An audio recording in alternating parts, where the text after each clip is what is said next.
Hello and welcome. I'm Nathan Crane, and I'm so excited you're joining us for the 2021 Conquering Cancer Summit. This summit is more timely than ever with everything going on in the world, all the challenges with the pandemic, the loss of lives around the world, the loss of jobs, the shutting down of countries and economies, the fear and anxiety and stress that's taken over our families, our media, and our governments. And I know we all need some hope, some inspiration, some real connection, and some proven solutions for our health, healing, and for our lives. And that's what this summit is all about. It's not only focusing on the devastating challenges millions are facing and experiencing when it comes to cancer, but providing real, evidence-based, time-tested, powerful solutions for not only conquering cancer, but preventing it in the first place. What you will discover throughout this entire series is that many of the solutions for conquering cancer are the same solutions for preventing it, especially when it comes to diet, mindset, emotional health, relationships, toxic burden, epigenetics, environment, and lifestyle. And you'll also discover leading edge new solutions and technologies for helping the body heal itself from a cancer diagnosis. While we've been dealing with the COVID pandemic around the world, the unfortunate reality is that there's a much bigger pandemic that's not only been growing year after year, now killing 10 million people annually, but the billions of dollars spent on research for the so-called miracle cure have had little to no advancement for decades. And yet there are proven solutions available to all of us right now for increasing our chances of preventing and reversing cancer. You know, cancer is one of the worst pandemics we've seen in human history, and it continues to get worse year after year. But it doesn't have to be that way. There are real solutions available now, yet they're not often discussed publicly out of fear. And that's my mission. And the mission of this summit is to share with you these solutions and empower you to take back control of your health and not only add more years to your life, but add more quality of life to your years. That's one of the reasons I'm bringing this summit to you. So you can learn what's working for cancer in 2021 and learn from world-leading experts and cancer conquerors from all fields of medicine. You see, there's an unspoken war going on in medicine today, especially when it comes to cancer. And that war is between the conventional medical approach and the holistic natural approach when treating disease.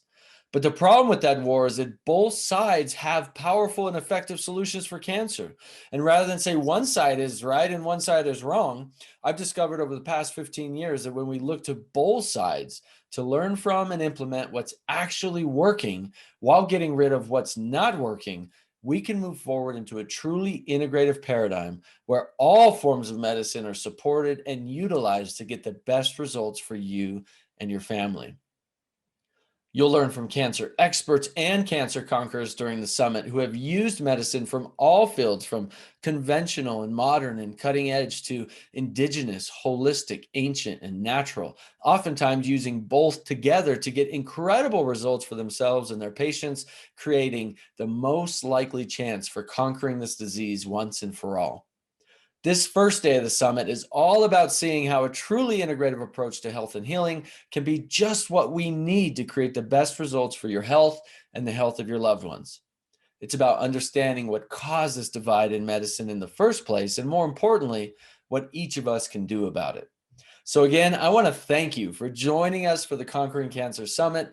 Please make sure to watch every single interview so you don't miss any of the truly life-changing nuggets of wisdom and information that could potentially save your life or the life of a loved one.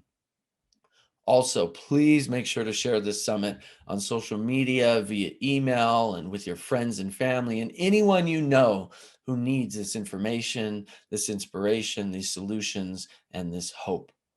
Thank you again for joining us, and let's begin with our first interview with Dr. Kevin Connors about healing the divide and creating a better outcome for preventing and reversing cancer. So Dr. Kevin Connors is a clinical director at Connors Clinic, an alternative cancer treatment center in St. Paul, Minnesota. He graduated with his doctorate from Northwestern Health Sciences University in 1986 and has been studying alternative cancer care for over 18 years. He also holds an AMA fellowships and board certifications in anti-aging medicine, regenerative and functional medicine, botanical medicine, and is board certified in integrative cancer therapy. I love this diverse range of background of training that Dr. Connors brings, because he can really speak on this subject quite clearly and proficiently, because he has this very wide range of training. He really knows what he's talking about. Dr. Connors is also certified in functional neurology, has had over 300 hours postgraduate study in the autism spectrum disorders, and is trained and certified in epigenetic clinical methylation and nutrigenomics. Dr. Connors is a practicing applied kinesiologist with an emphasis on botanical medicine and homeopathy. He has written numerous books, including his Amazon bestseller, Stop Fighting Cancer and Start Treating the Cause. That says it all right there, doesn't it? All of which are available as a free download at connorsclinic.com/books. You can go download them right after this interview, connorsclinic.com/books.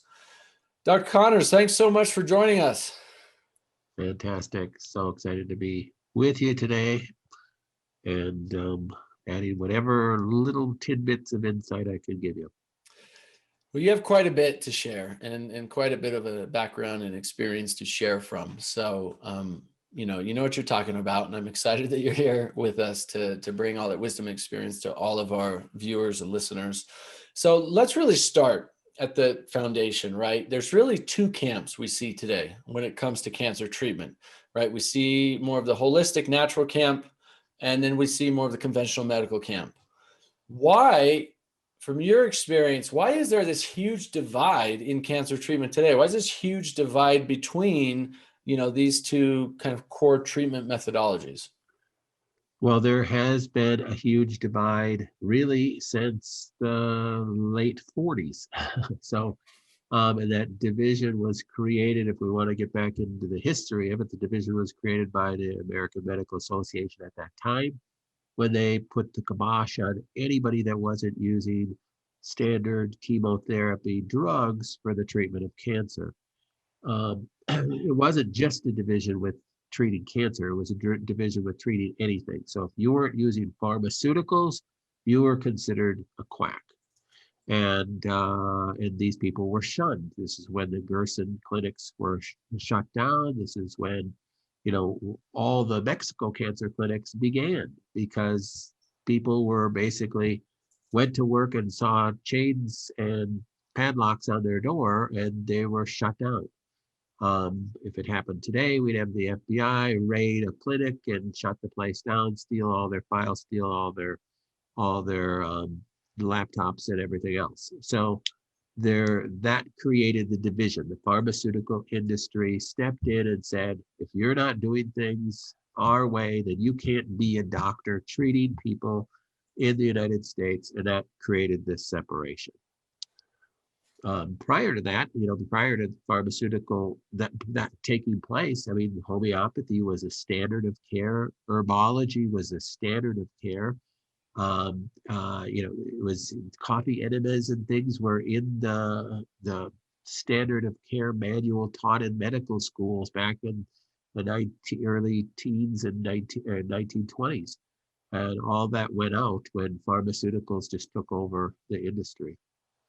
You can't really patent those things, right? So obviously, for the financial interest of the pharmaceutical companies back then was, look, they only wanted to focus on the things they could patent, they could control, they could consider safe and efficacious, right? And so they wanted to remove anything and everything that they couldn't control in a laboratory. And they couldn't make money on. And they couldn't make money on.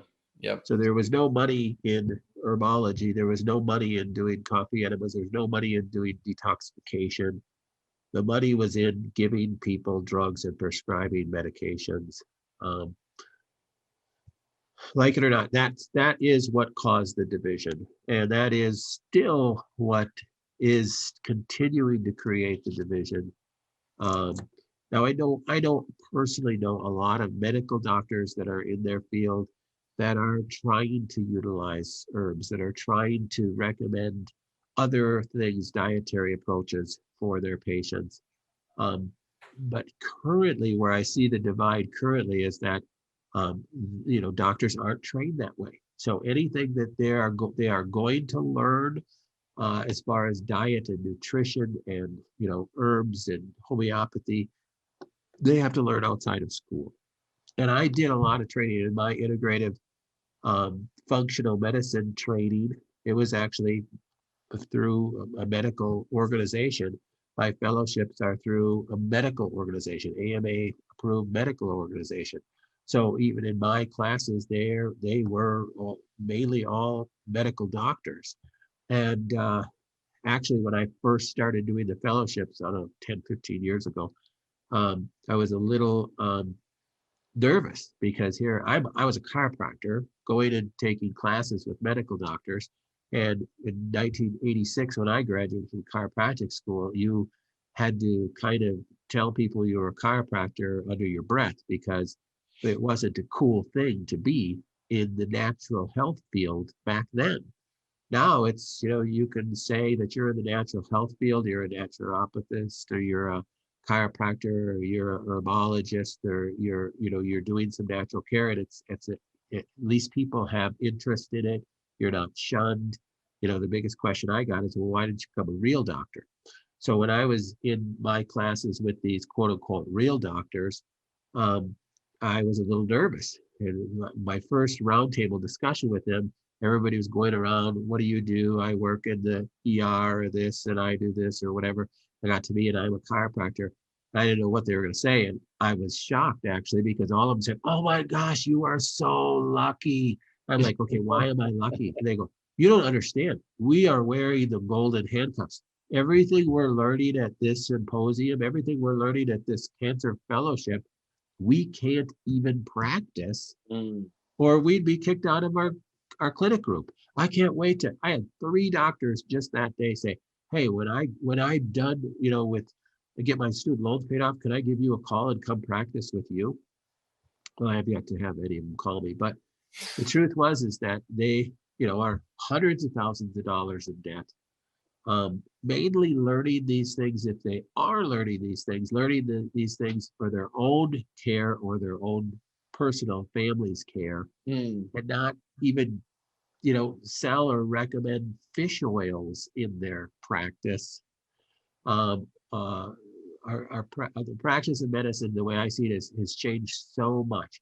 There's very few doctors that are out there in their own clinics that can make their own decisions. They're in a clinic group that is governed by a college graduate who graduated in clinical, they're not medical personnel. They graduated in management, clinic management or business management. And it's all about the bottom dollar.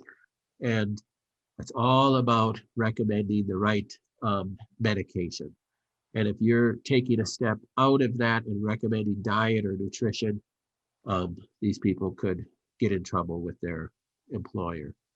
And that's a very unfortunate thing. I have an interesting story that I don't want to take too much of our time, but I had a patient a few years ago tell me that she was from, I think, Nebraska, and we're in Minnesota, and she came back for her checkup, and she said, "Oh, you're gonna love this story." I was sitting in my living room with my Rife on. We use the Rife machine for a lot of our patients. Sitting in my living room with a Rife on, and we were having our kitchen remodeled. And the carpenter goes, "Oh my gosh, is that a Rife machine?" And I thought, "Wow, how did you know that?" And I said, "How did you know that?" And he goes, "Well, I'm a medical doctor." And she goes, "What? I'm having my kitchen remodeled by a medical doctor?"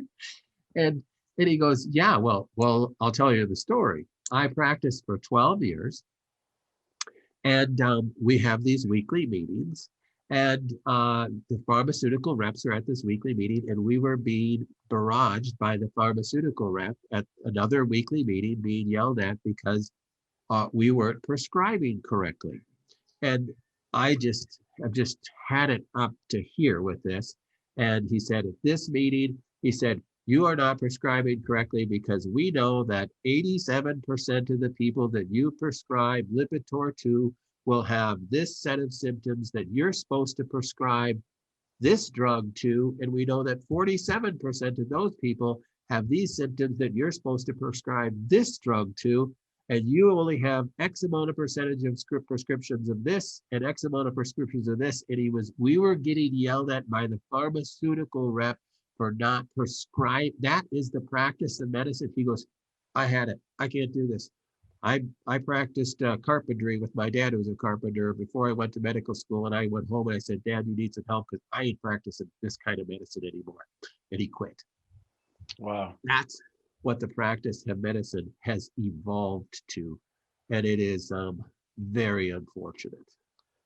It's very sad. I mean, I know so many well-intentioned medical doctors, right? I mean, their intention is to serve, to help, to save lives. I mean, you rarely meet a medical doctor ever that wants to harm you, right? I mean, they go to school, they look at the medical profession as an honorable profession. They want to contribute to something great in the world, and that's why they go.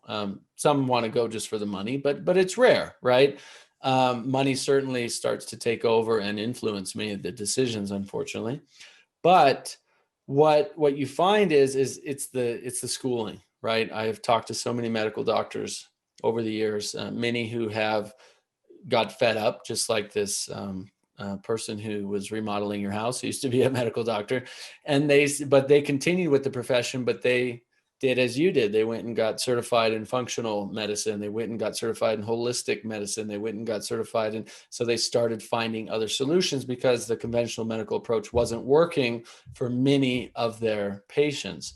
And so now those are many of the medical doctors who are part of this event, who they have practices, they treat thousands of patients, but they use an integrative approach, right? They're going to use some conventional Western medicine when it's necessary, but they're primarily going to apply, diet, lifestyle, holistic medicine, because they know for chronic disease, especially cancer, long-term, more often than not, you're going to see better results. But where I think the problem is in medical school, I've talked to medical doctors and they told me, just point blank, they are told in medical school to not believe anything anybody says about natural holistic medicine. There's no science that supports it, so don't pay attention to it whatsoever. Literally, I had a medical doctor tell me this. This is what they were told. And I thought, how unfortunate, because that's a bold-faced lie, as we know, right? There are thousands of studies in PubMed, in every, major medical journal out there that prove the efficacy of so many natural treatments. So to be told in a medical school that natural medicine has no merit, do not look into it whatsoever, clearly there's an ulterior motive there, right? And at the same time, they're not the bad guys. Medical doctors, conventional medicine are not the bad guys, right? And naturopaths and natural medicine, they're not necessarily the good guys. But that's the problem we've created superficially, is this good guy, bad guy world.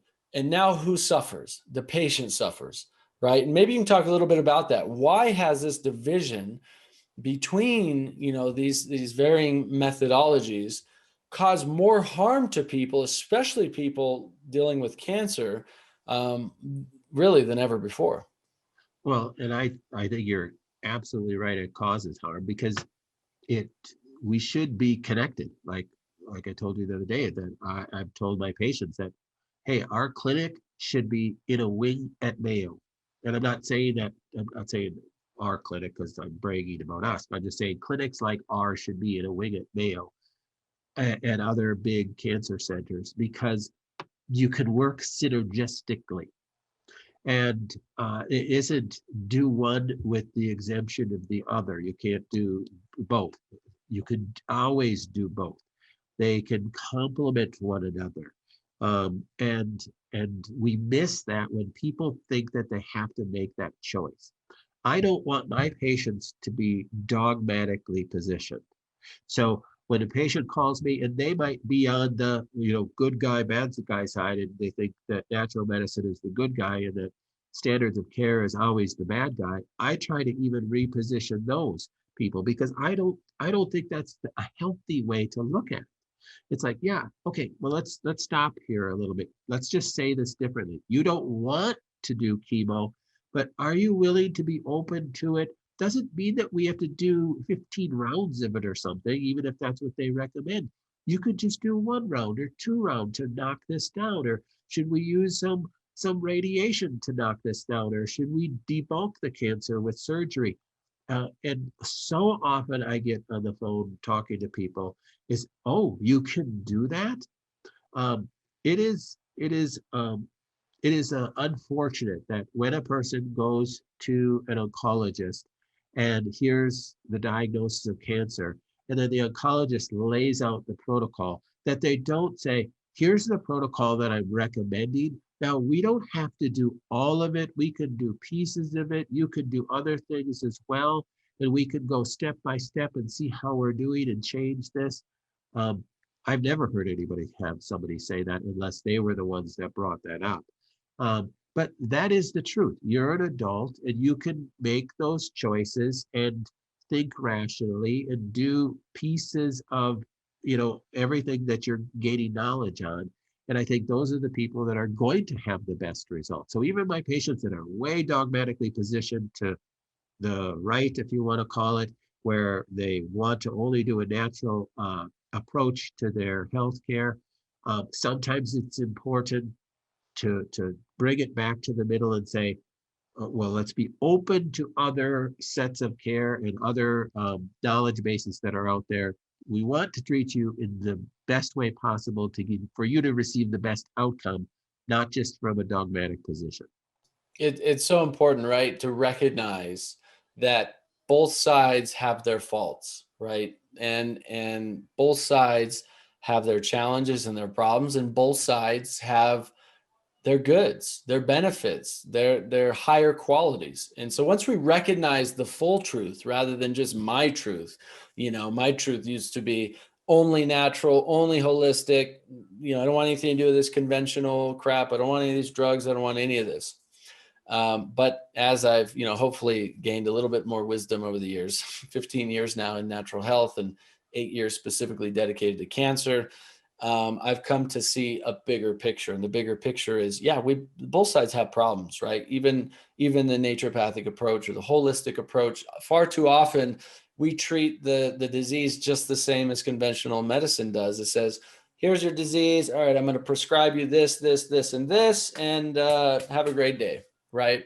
And that doesn't necessarily fully help the patient take full control and full responsibility for their health and get to the deeper underlying cause of that condition either, right? That's why education is so critical. And same thing over here with the conventional medical approach. Far too often than not, it's all about time. It's about speed. It's about get in, get out, prescribe you the medication. You should eat better, drink more water. Here's your medication, see you in a few months.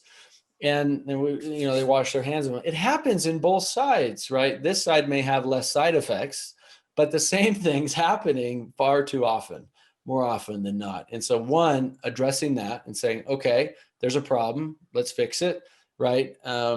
And two, as the patient, it's most important for us, like you said, to take that responsibility to say, look, let me get an opinion from a naturopath. Let me get an opinion from an integrative doctor. Let me get an opinion from a conventional medical doctor. Let me watch this entire series and digest 60, world-class opinions based in research and evidence from experts from every field of medicine, which is what we have in this series, who have treated hundreds of thousands of patients, right? And spend some time digesting this information before I make any real life-changing or even life-threatening decisions. So it comes back to you, the patient, the individual, always to take that responsibility to educate yourself and to be open to, like, as you said, all standards of care, right? Because maybe over here with your type of cancer, wow, you did 4 rounds of chemo and it's an 80% chance that you're going to reduce your tumor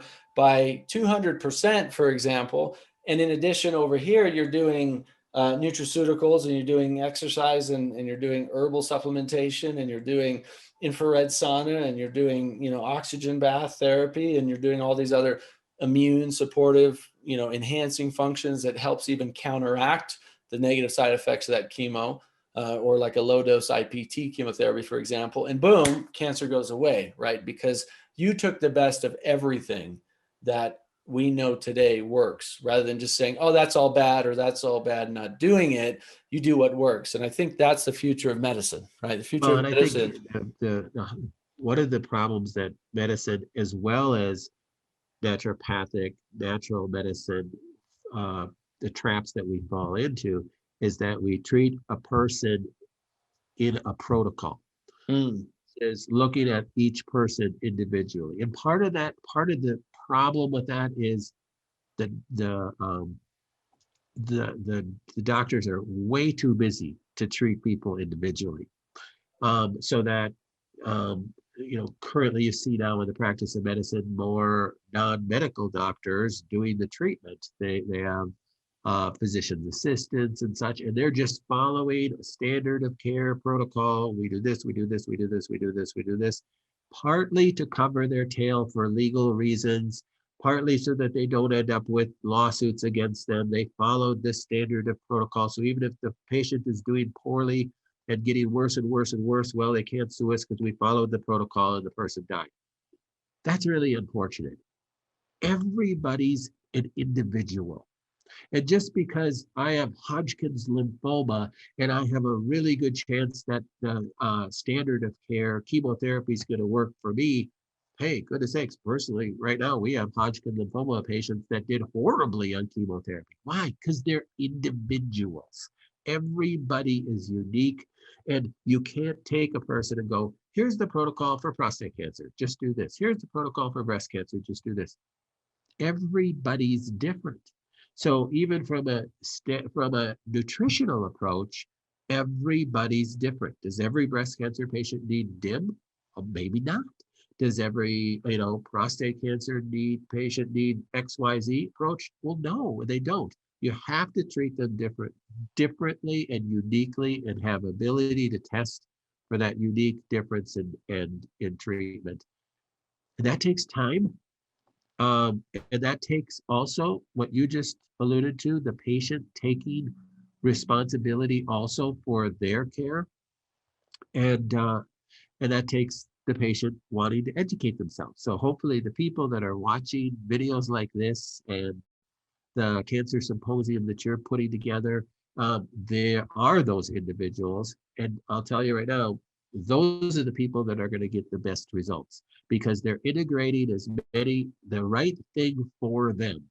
A lot of different things that feel right for them. They had some way to test, or they just felt right in their gut this was right for them, or they followed up with objective testing whether my chemo was actually working.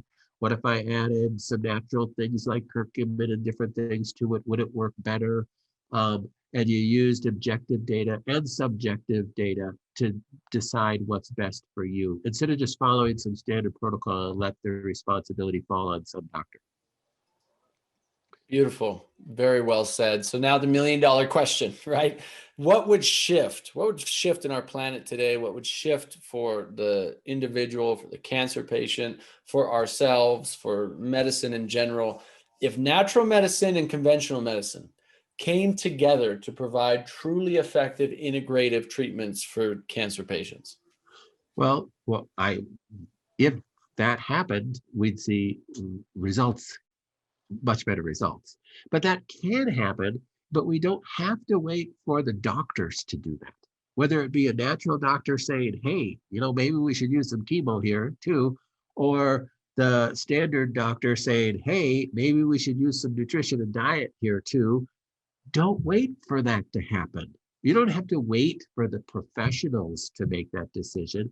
If you just, as the patient, take responsibility and say, thank you, Mr. Oncologist, I am going to consider that chemotherapy. I'll get back to you when I'm ready to start. And I'm going to go back and dig into and educate myself and see what other things I can do, not necessarily besides it, but alongside it, to help my outcome be better than if that's the only thing I did.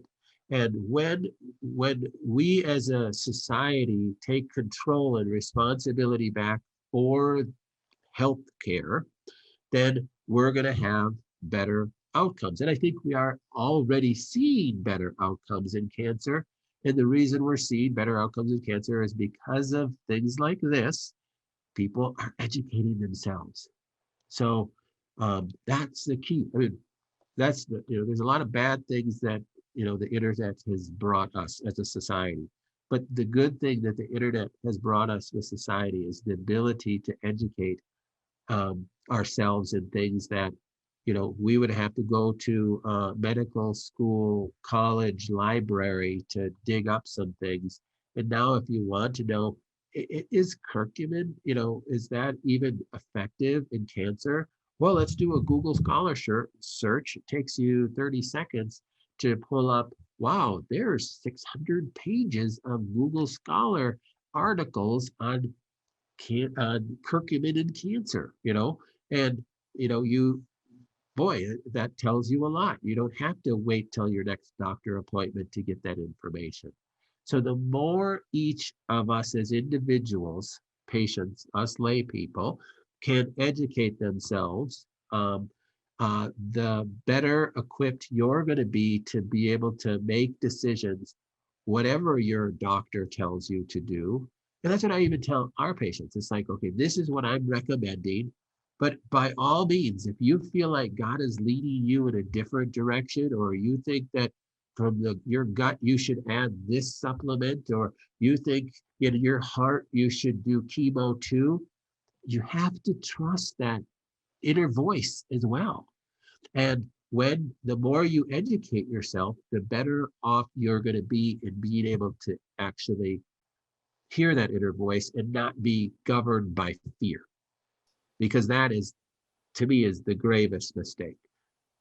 Hearing that you have cancer is a very scary thing. And when you just instantly, your brain just goes out the door, and now you're making decisions completely based on fear, that's the biggest mistake you can make. And that's really it. I mean, we're seeing that today, with this viral pandemic that we're seeing, that, if you're watching the news, every day it is just pumping you full of fear. More people dying, more people dying, more people dying. Lock yourself in your house, wear a mask, get a shot, all these things, just so full of fear. And from that state of fear, like you said, whether it's cancer or it's any, potentially life-threatening situation, if we make decisions out of fear, more often than not, it's a decision that can come back to bite us in the butt, right? And so we have to learn how to manage that fear. We have to learn how to mitigate that fear. We have to learn how to be with that fear. I don't want to say control that fear or get rid of it necessarily, but recognize it, be with it, accept it. And then through that, we can dissolve it, right? For me, meditation is a key factor for me. Daily Qigong practice, daily gratitude practice, sit outside for a little while and just take a few big deep breaths, and then ask the questions. What do I need to do about this? What should I do about that? Right. In your case, if you're dealing with cancer and you've had multiple opinions, should I do chemotherapy? Well, if you're coming from a place of fear where they said you need to do chemotherapy, you're going to die, your answer is going to be, of course I need to do it. Absolutely. Or I'm going to die. That's what the doctor told me. But if you're sitting quietly and you're connecting to spirit, to that source within you, to that intuition, as you said, the voice, the clarity that can come from that can be so much more empowering. And I'm not only speaking from my own self, but so many people who I've interviewed and got to meet over the years who have done exactly that. They got themselves quiet and calm and reflective, and then started asking these questions to find guidance. And they found the guidance. And now I'm interviewing them 15 years later, cancer free. Right. And so it's not just some kind of woo woo hippy dippy thing. It's a very real thing. Now we can, measure the energy of the mind field and the heart and all these amazing things, scientifically, that our ancestors have known for thousands of years. The stomach brain, we have three brains we now know in the physical body: stomach brain, the heart brain, the brain in your head. These are literally three different brains in your body. We'll talk more about science and things like that in some of the other episodes during this series, because it's really fascinating stuff. But coming back to one, reducing that fear so we can make better decisions. But then two, as you said, taking the responsibility to implement, to learn and then implement an integrative approach for yourself as an individual, right? So you treat cancer patients, you get to work with cancer patients really every single day. You typically provide or approach through an integrative approach. Yes. What are some incredible things, some incredible treatments you've discovered, some incredible breakthroughs, or even some amazing case studies that you have where an integrative approach truly helps somebody where maybe one or the other might not have? Um, well, um, we have patients that come to us in all sorts of different, what I call camps. So some people will come to us far right, where like, I'm not even going to do a biopsy. I know this is cancer in my breast and it's been growing. It's the size of a lemon right now. And I don't want to do a biopsy because I'm afraid it's going to spread all over my body. And we try to respect everybody's decision and everybody's place that they're in. But we try to give them information. So you said about how do you dispel fear? Well, I come from a Christian perspective, and I think that you should be, having a relationship with your Heavenly Father that you can talk to Him. And Scripture is clear that if you ask for wisdom with the right heart, He'll freely give you that wisdom. So you need to wait to make a decision until you have that peace that passes all understanding, and not act out of fear. Um, so I don't want people to not do the right thing out of fear, like should they get a biopsy or not. But I also want to respect if they feel like that, hey, I don't even want to get a biopsy. So we have people that far that we're treating, and we don't even have a legal definition of cancer, since we don't treat cancer, we treat people who have a diagnosis given to them by a medical professional. We can see anybody wherever they're at. But we also have patients that are concurrently doing full on chemotherapy, radiation, and everything their oncologist asks them to do as well. So we everybody falls into wherever they feel comfortable.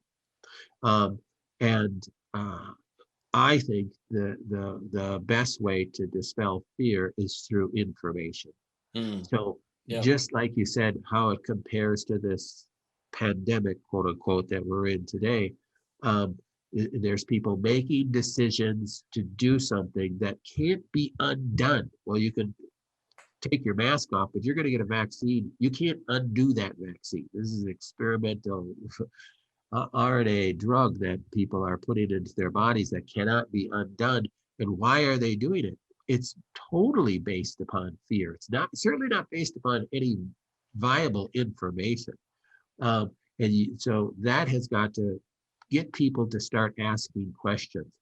If you're getting this experimental drug in face of a quote unquote disease that has a 99.9% survivability, what would happen if you actually got a diagnosis of cancer? Um, these people would probably run off to down college to do everything that they're told to do, which might be a good thing and it might be a bad thing. So um, to me, these are good examples of how we should look um, at how we face decisions in everyday life. And I think the more educated you are about a subject, the less fear you're going to have about it. You know, I have a diagnosis of cancer, but did I have fears dealing with this? Well, of course I had my fears dealing with this. Did I have decisions to make? Yes, I had decisions to make. But dealing with cancer patients for the last 20 some years, it was pretty easy for me to make my decisions, and they certainly weren't based on fear. So I think the more a person is educated in a subject, like, well, I'm going to learn all I can about alternative cancer in case I get a diagnosis, because statistically 1 in 3 people are going to get a diagnosis of cancer. So the chances I might get one someday. So the more I know about it, so if I do get it, I'm not going to fear it, because then I have some things in my back pocket that I can pull out and study and learn and figure out which way I'm going to go. And I have some knowledge base to make that decision in which direction I need to go. That's the best way to me to help really dispel this fear. so you really feel comfortable about the decision that you're making. But then you said your question was, we have patients that have gone through this and walked through these steps. And we have on our website a number of testimonies of people that have had fantastic results. And a number of them have done some chemo and radiation as well. And we do sometimes encourage people that, hey, the breast tumor is continuing to grow with everything that we're doing. Maybe if we did 1 or 2 rounds of chemo to knock this thing down, then we'd be able to get a better hold on it. And that does work. So mixing the two camps together, because they really shouldn't be two camps, utilizing some of these drugs that I think God gave us too, that we just need to use them maybe a little bit more wisely than everybody has to do that, can be the best protocol for somebody. Going back again to everybody's unique, everybody's an individual. Just because, Aunt Mary did chemo and it worked for her doesn't mean it's going to work for you. And just because Uncle Bob did SCIT and it worked for him doesn't mean it's going to work for you. We're all individuals, and we have to look at ourselves that way and have a practitioner that will look at us that way as well.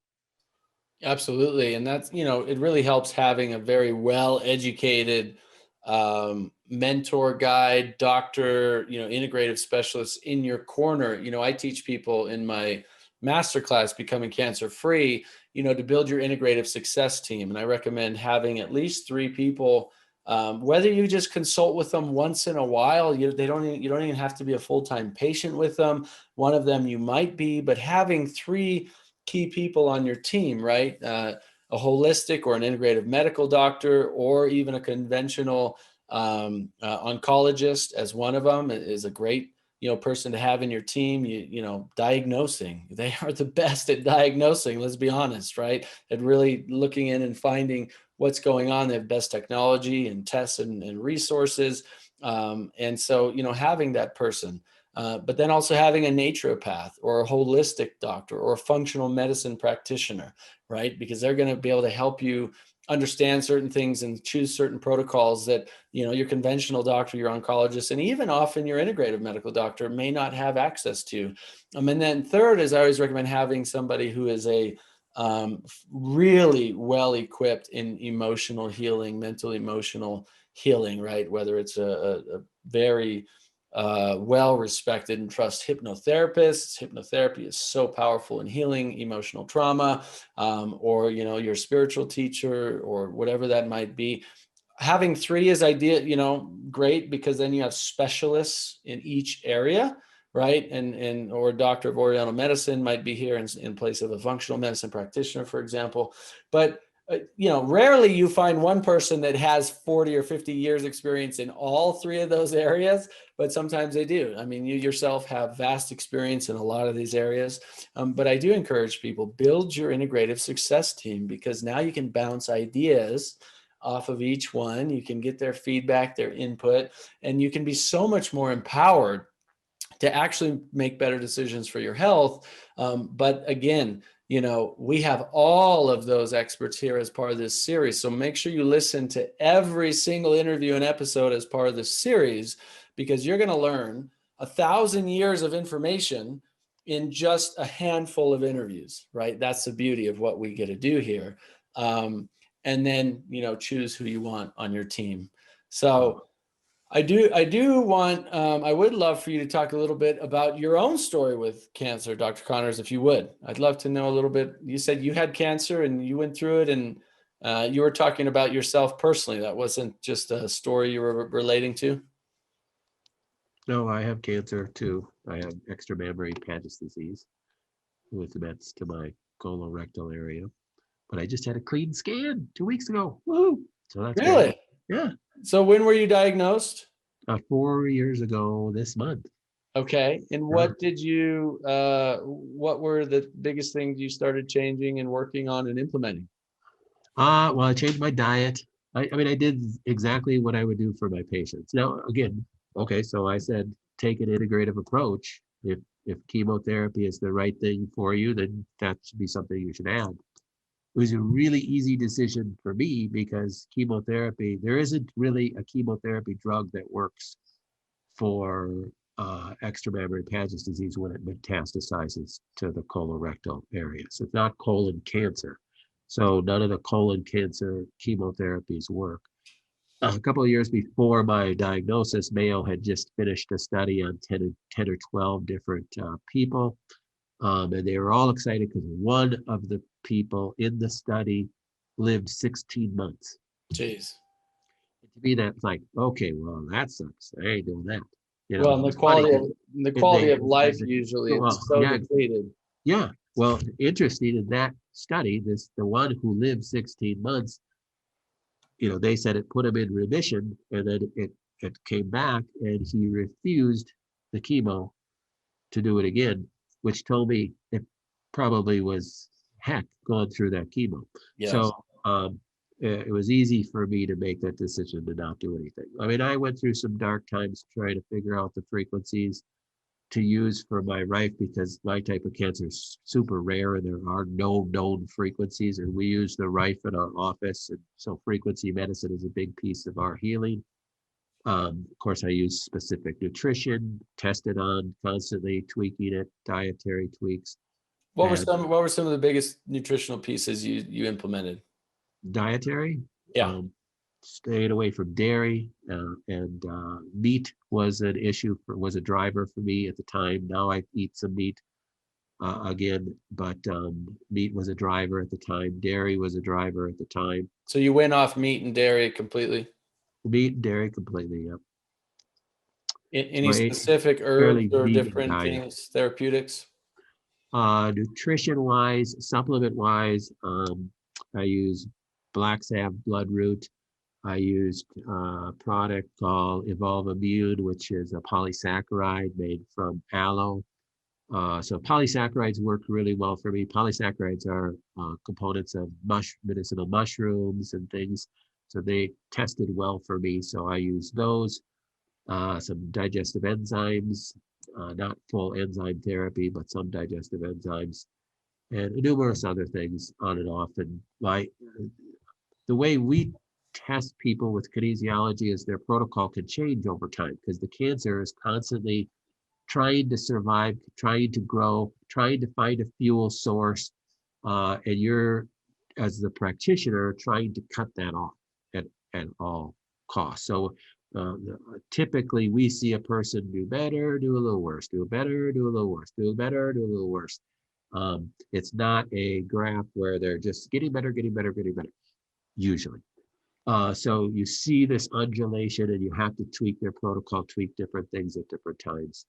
I did a lot of fasting, fasting mimicking diet, and TRE, time restricted eating. That was very beneficial for me. So you pulled out of it and have been doing well the last 6 months and still have pain, but my scan was clean. And just like any other scan, it has to be a certain size to be able to see it on the scan. So I know it still is there, but I'm just praising God every day that I'm still here. So And he was able to use the information for me, going through what I went through to better understand what my patients go through. yeah. So I look at it as a blessing that God allowed that in my life for a reason. And at least one of the reasons was so that I could have a greater degree of empathy for what my patients are going through, Right. what they're feeling physically. I have patients that are in a lot worse state than I was in when I was at my worst. And there was a time when I did not think I was going to make it to my first Christmas for sure. I was doing really poorly. But God pulled me out of it. And so I'm very grateful and now try to use that for his glory. But everybody's an individual. So what I did is not the right thing for somebody else. So I don't like to share what I did specifically per se, except that there is hope. Because everybody is, beautiful. even if somebody else has the exact same cancer I did, still their approach needs to be unique as well. No, it's beautiful. And thank you for sharing that. I mean, I didn't even know that about about you. And I think what you just shared can really provide a lot of hope and support and inspiration for all of our community tuning in here. And Uh, I try to be real open about it. I wrote multiple blogs about it. I have my personal journey with a whole video series, and I need to do another update since I've been doing really well. And they do get pretty dark because I was doing really poorly to begin with, and was quite sure that I was on my way to my next destination. But um, so far, so good. what would you say you changed, if anything at all, with your mentality, with your mindset, with any emotional work or emotional healing? Did you focus on mind and emotion at all? Or Oh, big time. I think that's a huge piece. I was, coming at it as a Christian. I mean, I know where I'm going. I believe I'm going to heaven, and that's going to be a better place than this is. So I had no fear of death. I wasn't too crazy about dying, though. So it's that process that didn't excite me at all. But I had to face the reality of how am I going to face this. So when you talk about that mindset experience, we don't want to be so heavenly minded that we're no earthly good. So I had to realize, okay, what is the purpose of this for me, and how can I make it be a blessing to every one of my patients? So I share on my blog once the great verse from the movie The Shawshank Redemption, which was we better get busy living or get busy dying. And that I was remember really, that exact scene. What a it's great. so many times God gives you a verse, but sometimes he gives you a little quip like that, which is kind of odd, but it's funnier than heck. It's one of my favorite movies. And it's just, God just basically laid into me one day and said, this is, you better get busy living or get busy dying. And I said, okay, I better get busy living. And I just decided I'm going to change my attitude. So anybody that What asks a me, how shift. are you doing? I always say, super fantastic. And sometimes my wife gets mad at me because I'm not sharing the truth with her if I'm not feeling good. But it's like have I have to take that position. It's like I am not going to even admit I don't feel good, because it's like I'm not going to give it an inch of life. And Mm. sometimes I do, don't get me wrong. I'm not this ultimate positive thinking person all the time. I'm more of a realist. But I have to the fight that urge to be too honest with myself. And I have to just go, no, I'm just not going to let this thing win. And I'm going to stay, talking positive to myself, because I'm just not going to, I just don't think the other way is the right way to go. So, I just want to, commend you for such a empowering mindset. I mean, just for anybody tuning in, no matter what your religious or spiritual beliefs are, I mean, just that perspective of a mindset shift to say, how can this be a blessing for me and for others? How can I use this diagnosis, this challenge in my life to help me have more meaning and purpose and give back and be of service? And I have to tell you what, many of the people I've interviewed over the years who have lived decades, sometimes decades, past their so-called expiration date, their prognosis, um, or lived 5 or 7 or 10 years past, but their quality of life improved dramatically. Maybe the cancer never went away, but their quality of life improved dramatically. They're happier, healthier, more vital, more energetic, more connected to spirit, to a higher power than ever before. And that's exactly what it was. It was that mindset shift of say, what do I need to learn from this? How can it be a blessing in my life?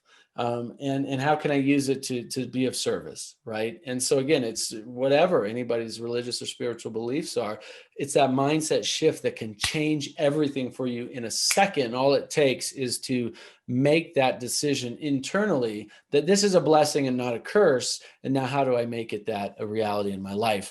And I do want to share, we have a number of interviews that we've done as part of this series in some of the additional episodes where that's exactly what we go into depth into. So make sure to watch those. Everyone tuning in, that you really want to learn how you can approach cancer from more of a spiritual approach, how to utilize cancer as something that can truly be a blessing and a gift, and really connect with many others who have that same mindset that turned it all around for them for the better.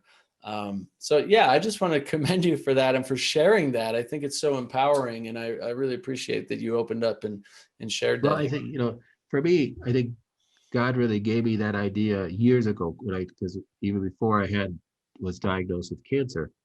And then I had to walk through it with the cancer. Because that's why I titled my book, Stop Fighting Cancer and Yeah. Start Treating the Cause, back in 2010 when I initially wrote it, the initial version. And it's because I saw patients that were like angry about their cancer. And you see bumper stickers that say, F cancer. It's Right. like, I get it. I do get it that we have to go through that angry phase. Maybe all of us need to go through that angry phase.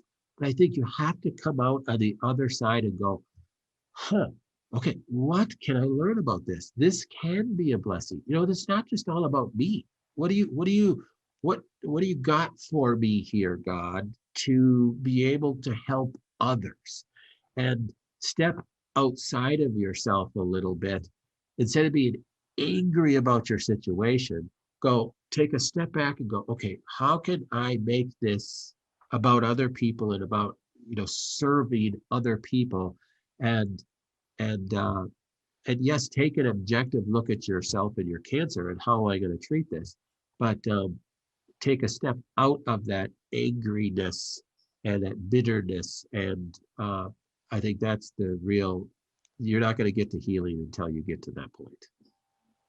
Well, you're a living example of that. So thank you for sharing that. Thank you for the great work you do and all the continued service and work you do for helping people with cancer. And thank you for taking the time to be here and share this with all of us here on the summit. Truly appreciate it and honor you. And again, yeah, thanks for taking the time. Well, thank you for all you do. It's just such a blessing to see people like you out there just serving people, and that's what it's all about. Absolutely. It's my pleasure, my honor. Wow, what a truly inspirational conversation with Dr. Connors. It's clear that we need to heal this divide between conventional and natural medicine to pave an effective path towards health and healing. The truth is, we all can do that by the decisions we make every day in our lives, along with our decisions to learn from multiple doctors in multiple fields of medicine throughout this entire summit, as we each discover what forms of medicine and which protocols are working best for preventing and conquering cancer. Now, our next interview starts to dive deeper into why integrative medicine is more important now than ever, how COVID is widening the gap for effective cancer treatment, how we can effectively avoid toxic exposure that leads to cancer, how you can detox effectively to support your body's natural ability to heal, and more. So, please turn off any distractions, get ready to take notes, and let's dive into the second interview with Dr. Christine Schaffner. Dr. Christine Schaffner is a board-certified naturopathic doctor who's helped thousands of people recover from chronic or complex illnesses. Through online summits, her Spectrum of Health podcast, network of Eminence Health clinics, and renowned online programs, Dr. Schaffner goes beyond biological medicine, pulling from all systems of medicine, which is exciting. This is what we're going to talk about today. From all different systems of medicine and healing modalities, helping patients reclaim their wellness and reveal their brightest light, something I think all of us are looking for at some level, right?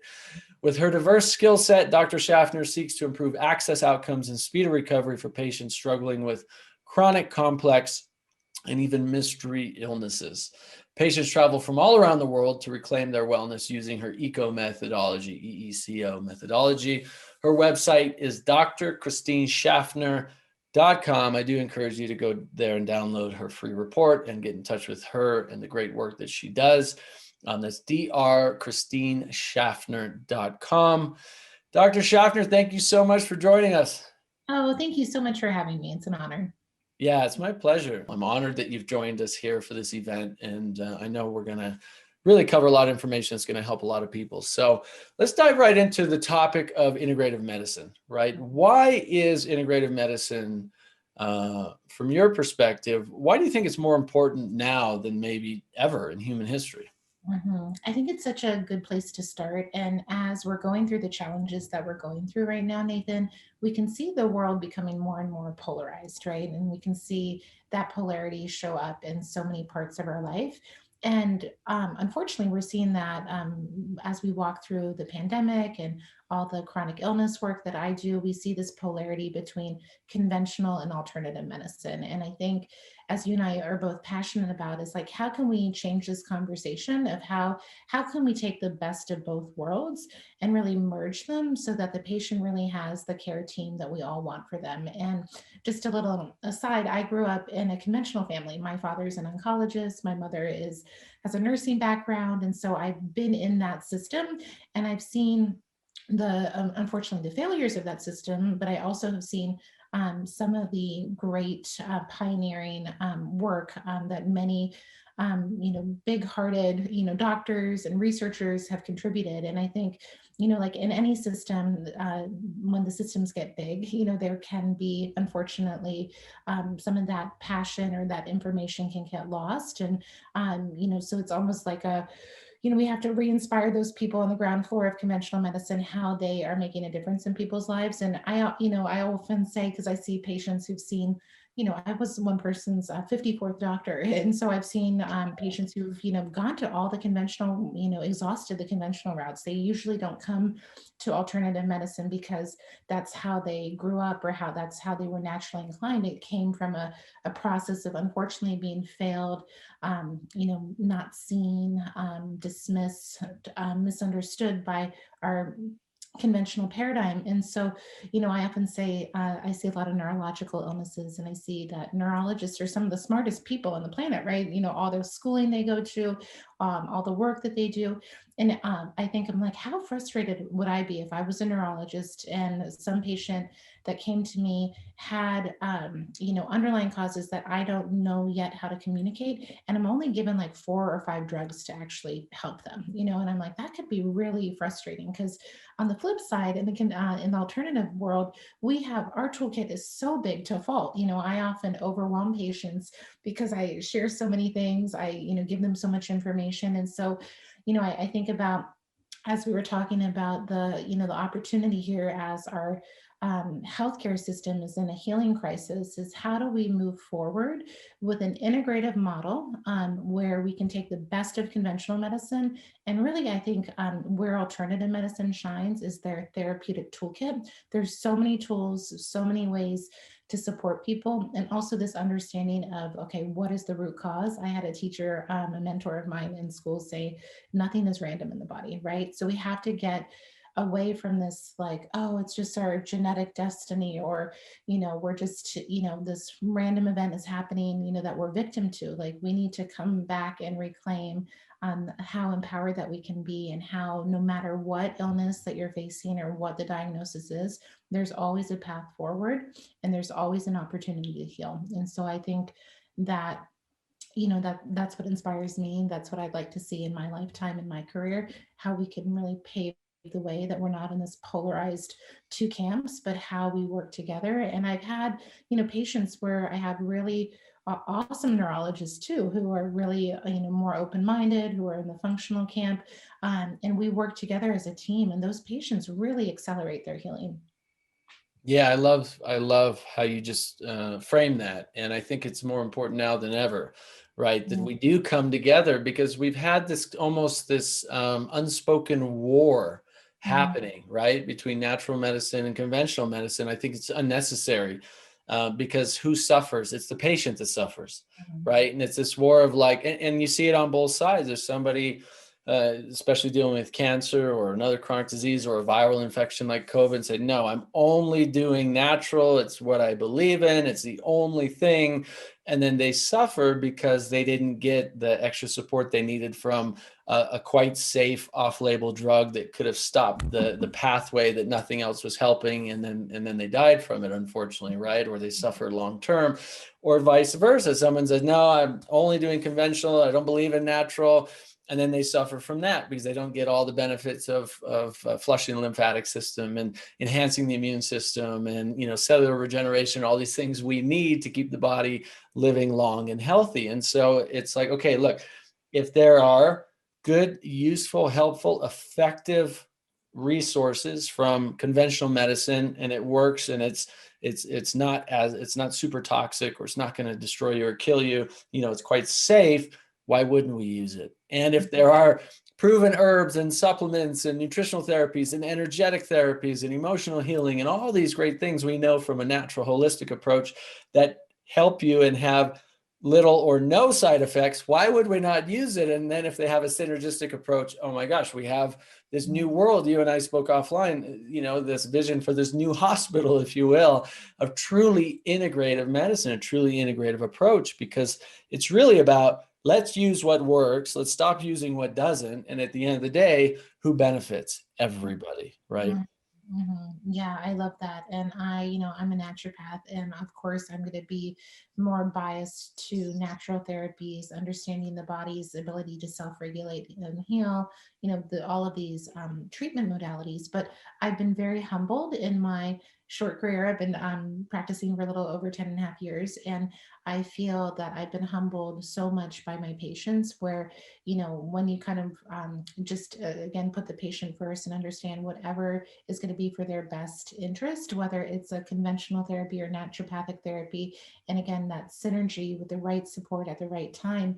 I've been completely humbled how sometimes a surgical intervention can be helpful, or, an antifungal, or, an antibiotic at the right time, or antiparasitic medications, or, what have you. But there's a place for all medicine when appropriately applied at the right time with the right support for a patient.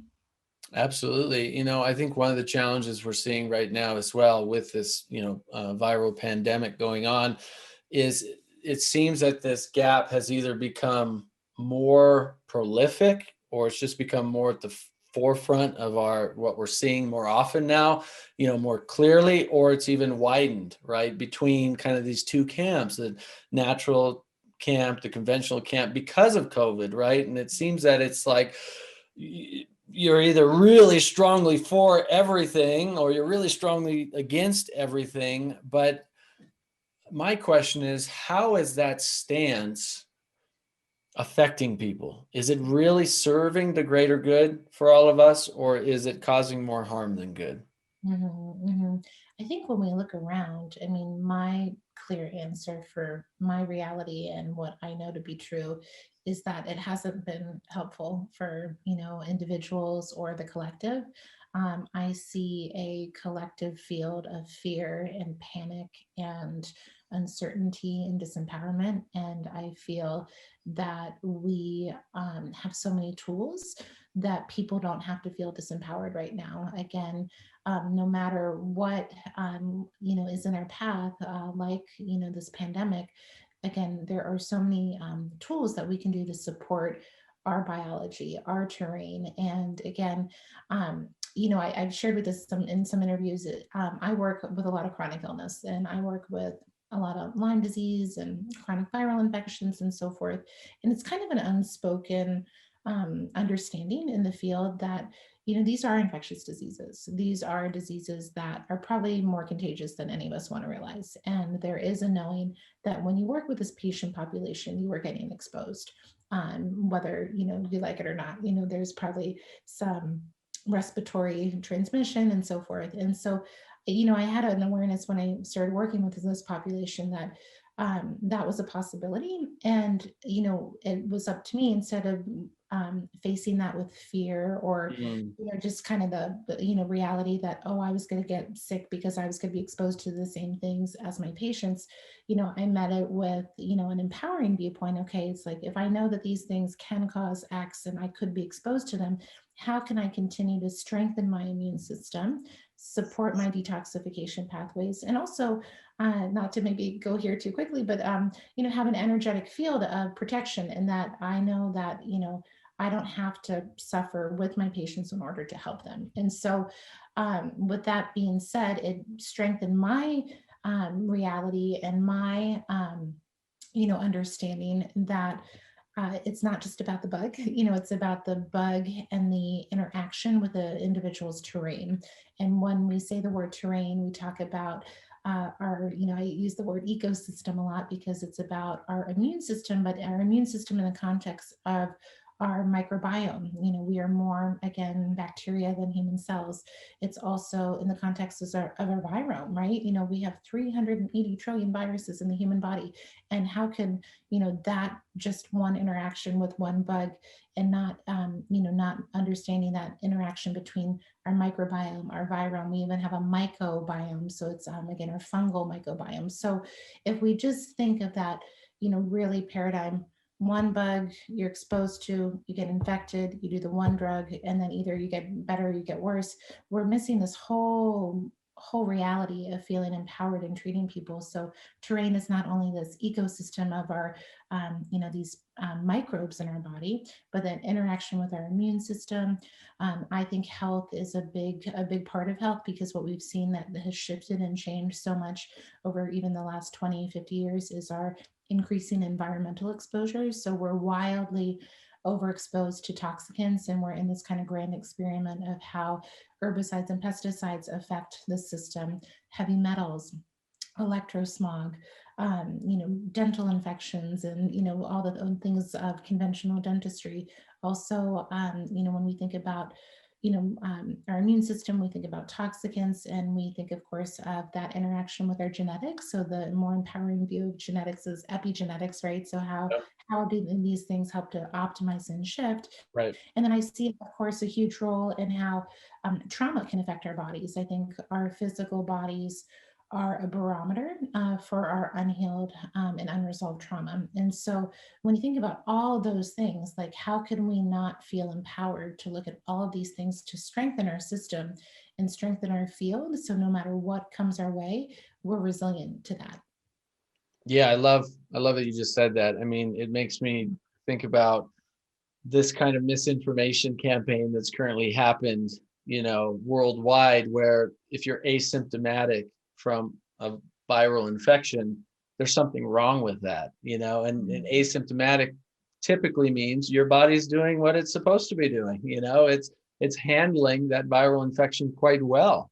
Your innate immune system, your adaptive immune system, they're both reacting, they're kicking on, they're effectively working. And you may have, we all are exposed to potentially life-threatening and damaging viruses and bacteria every single day of our lives, right? I mean, literally, you're outside and they're in the air, the water, on the desks, on the handles at work, on the drinking fountains at school. But why aren't we dying from all of these every single day, right? Or getting sick every single day? Well, in most cases, it's because most people have a generally effective immune system, right? When we see the long-term damaging effects of everything you just talked about, from high stress to high toxic load to, poor diet, inadequate exercise, energetic pollution, so on and so forth, we just keep taking chips away at the immune system, right? Dr. Thomas Lodey said it so famously in my documentary about cancer. He said, there is a cure for cancer. It's called the immune system. And when you really look at that data, and when you really, talk with the experts on cancer, what you're continuously going to hear is, if you have a fully functioning immune system, you're not going to have a cancer diagnosis. And I think you can extend that to say also for something like COVID or a viral infection. You have a fully functioning immune system, you don't have to worry so much about getting infected, because your body's going to do what it's designed to do. Now, we need to do the things to support the body, right? We need to do the things to keep the immune system strong and to help the body to flush out, the toxins, and help the immune system to react and do what it's supposed to do. So maybe you can share for a moment some of those things. What are some things that people can do to keep their bodies strong and healthy, so they don't have to fear something like a viral infection on one hand, right? Infection meaning from outside in, or even how that relates to cancer, and how we can reduce our fear of cancer and help our bodies to do what it's designed to do, which is heal and remove cancer cells, which that's the other hand, right? Which is the body's making cancer because of all of these pollutants and toxins and carcinogens and other things that cause cancer? Mhm. Yeah, it's a great question, and I could, probably speak for another 2 hours, right, of how how we could support our individual health. And I think, where I'll start, and I'm sure you've educated your community a lot on this topic, is where to, again, when we think about detoxification and supporting our organs of elimination and all of that, that I can get into, this always the step one is to avoid exposure where you can, right? So unfortunately, the reality that we're in on Mother Earth today, we're going to be exposed to many things that we don't have control over. But what can we control, and what can we limit and reduce our exposure as we're trying to empty our bucket, if you will? And so, of course, clean food, clean air, clean water, within your home environment, where you live. I think that's a really empowering place to start, is like, how can you create a healing sanctuary? And where we start with, of course, all of those things. Unfortunately, I've seen a lot of patients whose lives, and their health have been destroyed by mold exposure. And so making sure that you're not in a moldy home. There's a great lab from Mycometrics that I like to use, called the ERMI test. It's a dust test that you can send in. Dr. Neil Nathan is an expert in this topic, and he has a great book called Toxic. So if you want to look at that, you can dive deeper. But again, remember, when you're exposed to mold, you inhale mold spores, and those mold spores produce mycotoxins in your body. And mycotoxins are very carcinogenic as well as neurotoxic. They can affect your liver, your kidneys, and so forth, your bone marrow. So if you really want to lead a life of preventing cancer, just making sure that you don't have a current mold exposure, or if you've had a past mold exposure, we can actually, it's gotten less expensive to look at mycotoxins in the urine. And there's two great labs, Great Plain Labs and Real Time Labs, and they both pick up different mycotoxins a little bit more specifically. So if you were really wanting to get a full picture, you do both, and then you could, evaluate. So that would be, a place to start. Also, we are in, again, a grand experiment of how electrosmog is affecting us. So again, within your home environment, if you insist on using Wi-Fi, which I understand, just turning off the Wi-Fi router at night could be very important. We want to also really focus on your sleeping location.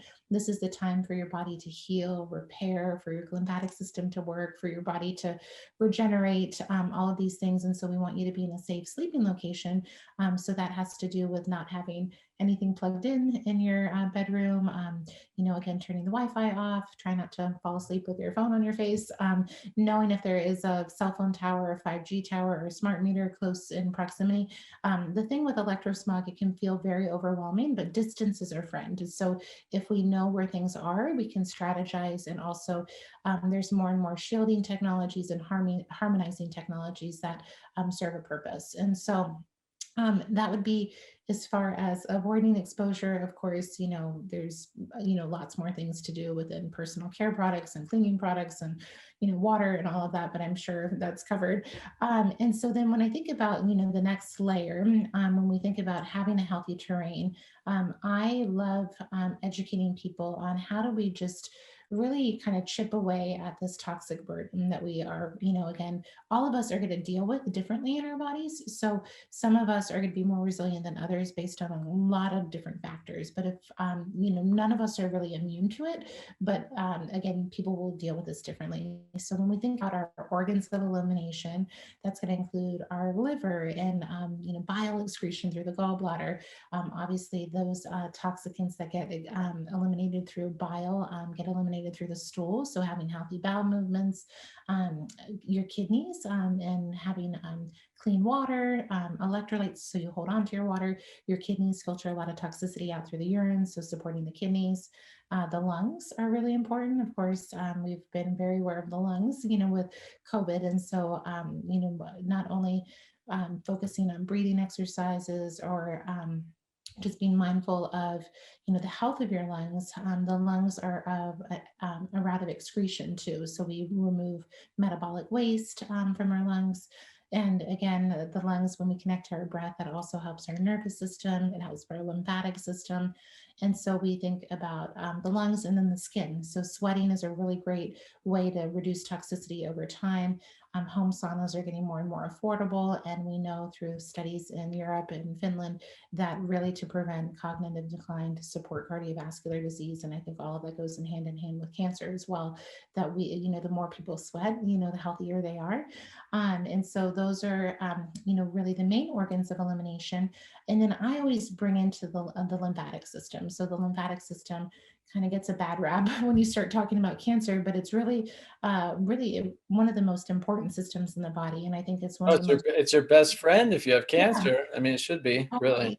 totally. And it's the most overlooked system, I think. And I think when we realize how the lymphatic system is tied to our circulatory system, and then we realize that the lymphatic system drains our extracellular matrix. So all of that fluid in that tissue space, that's where a lot of the action happens in the body. That's where toxicants kind of hang on to collagen and proteoglycans. And that's where the immune system can get upregulated if they're viruses or stealth pathogens. And mast cells can get irritated and release histamine. And so keeping that fluid draining through the lymphatic system, it can be a really key part of keeping our terrain healthy. And so the lymphatic system is basically a body-wide network, but it has, unlike the circulatory system, you really have to rely on strategies to move it back to the heart so that it can return to the circulatory system. And so we do things like movement and rebounding and vibration plates and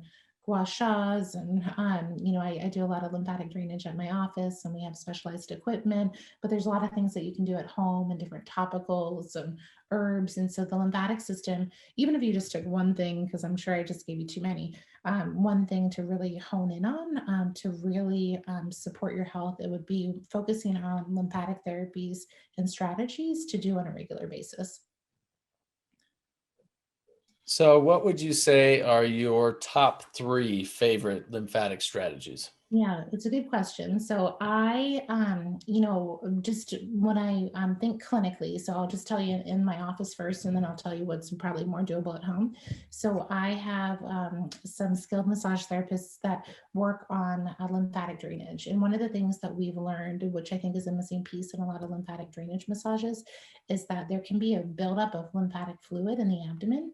So it's not, we have a whole lymph system within the intestines, but then we can have a buildup of fluid behind the intestines. And so when people have a chronically congested lymphatic system, it's all interconnected. So if you have stagnation in one area, it can affect the whole network.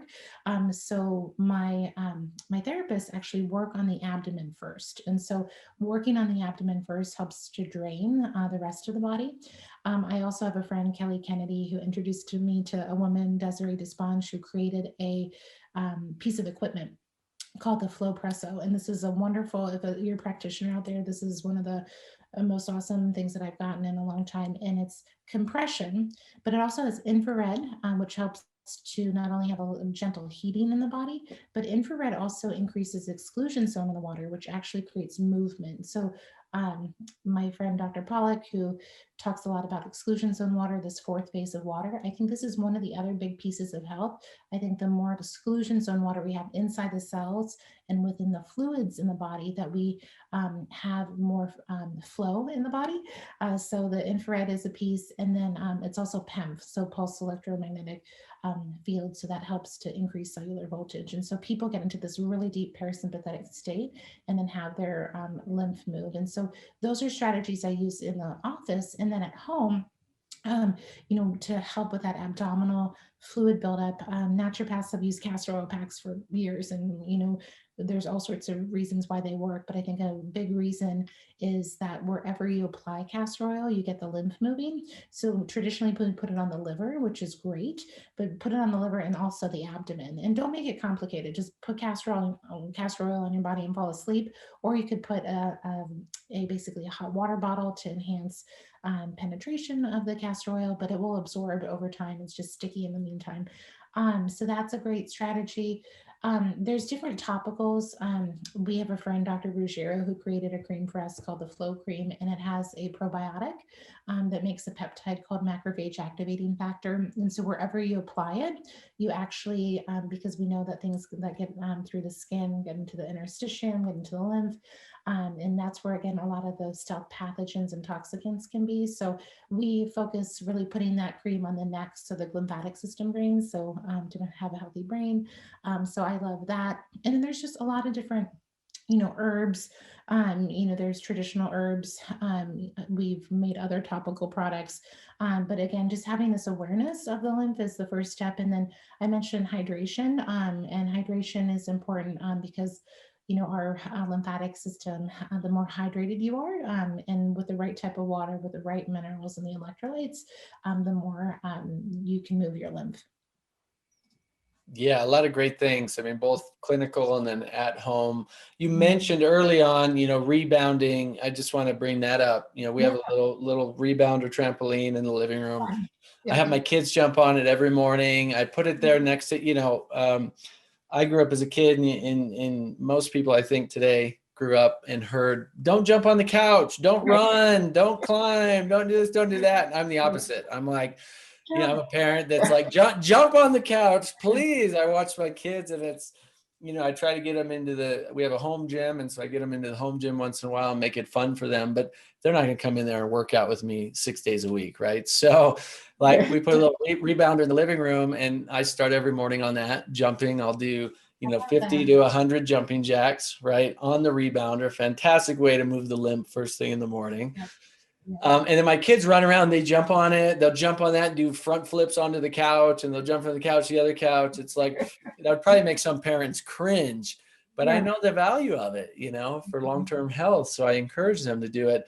But for those tuning in, I mean, getting a rebounder, it's super easy and light on the joints. You can just moving like this. This is a Qigong movement, actually, right? I practice Qigong, and you move the body, you start moving the lymphatic system, you help your body detox so much more effectively. Love that. I'm going to have to think about that for my love it.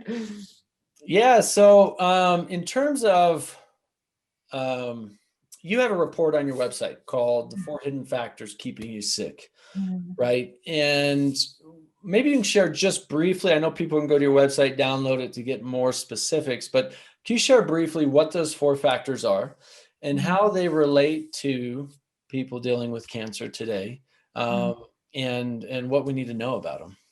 Yeah, absolutely. And so, again, there's so many, things to focus on, but I felt like this was a good hidden factors, because a lot of patients who come to see me, these are, things that we investigate that might have been overlooked. And so one of them is the role of aluminum in our physiology. And so we are overexposed to, unfortunately, a heavy metal called aluminum.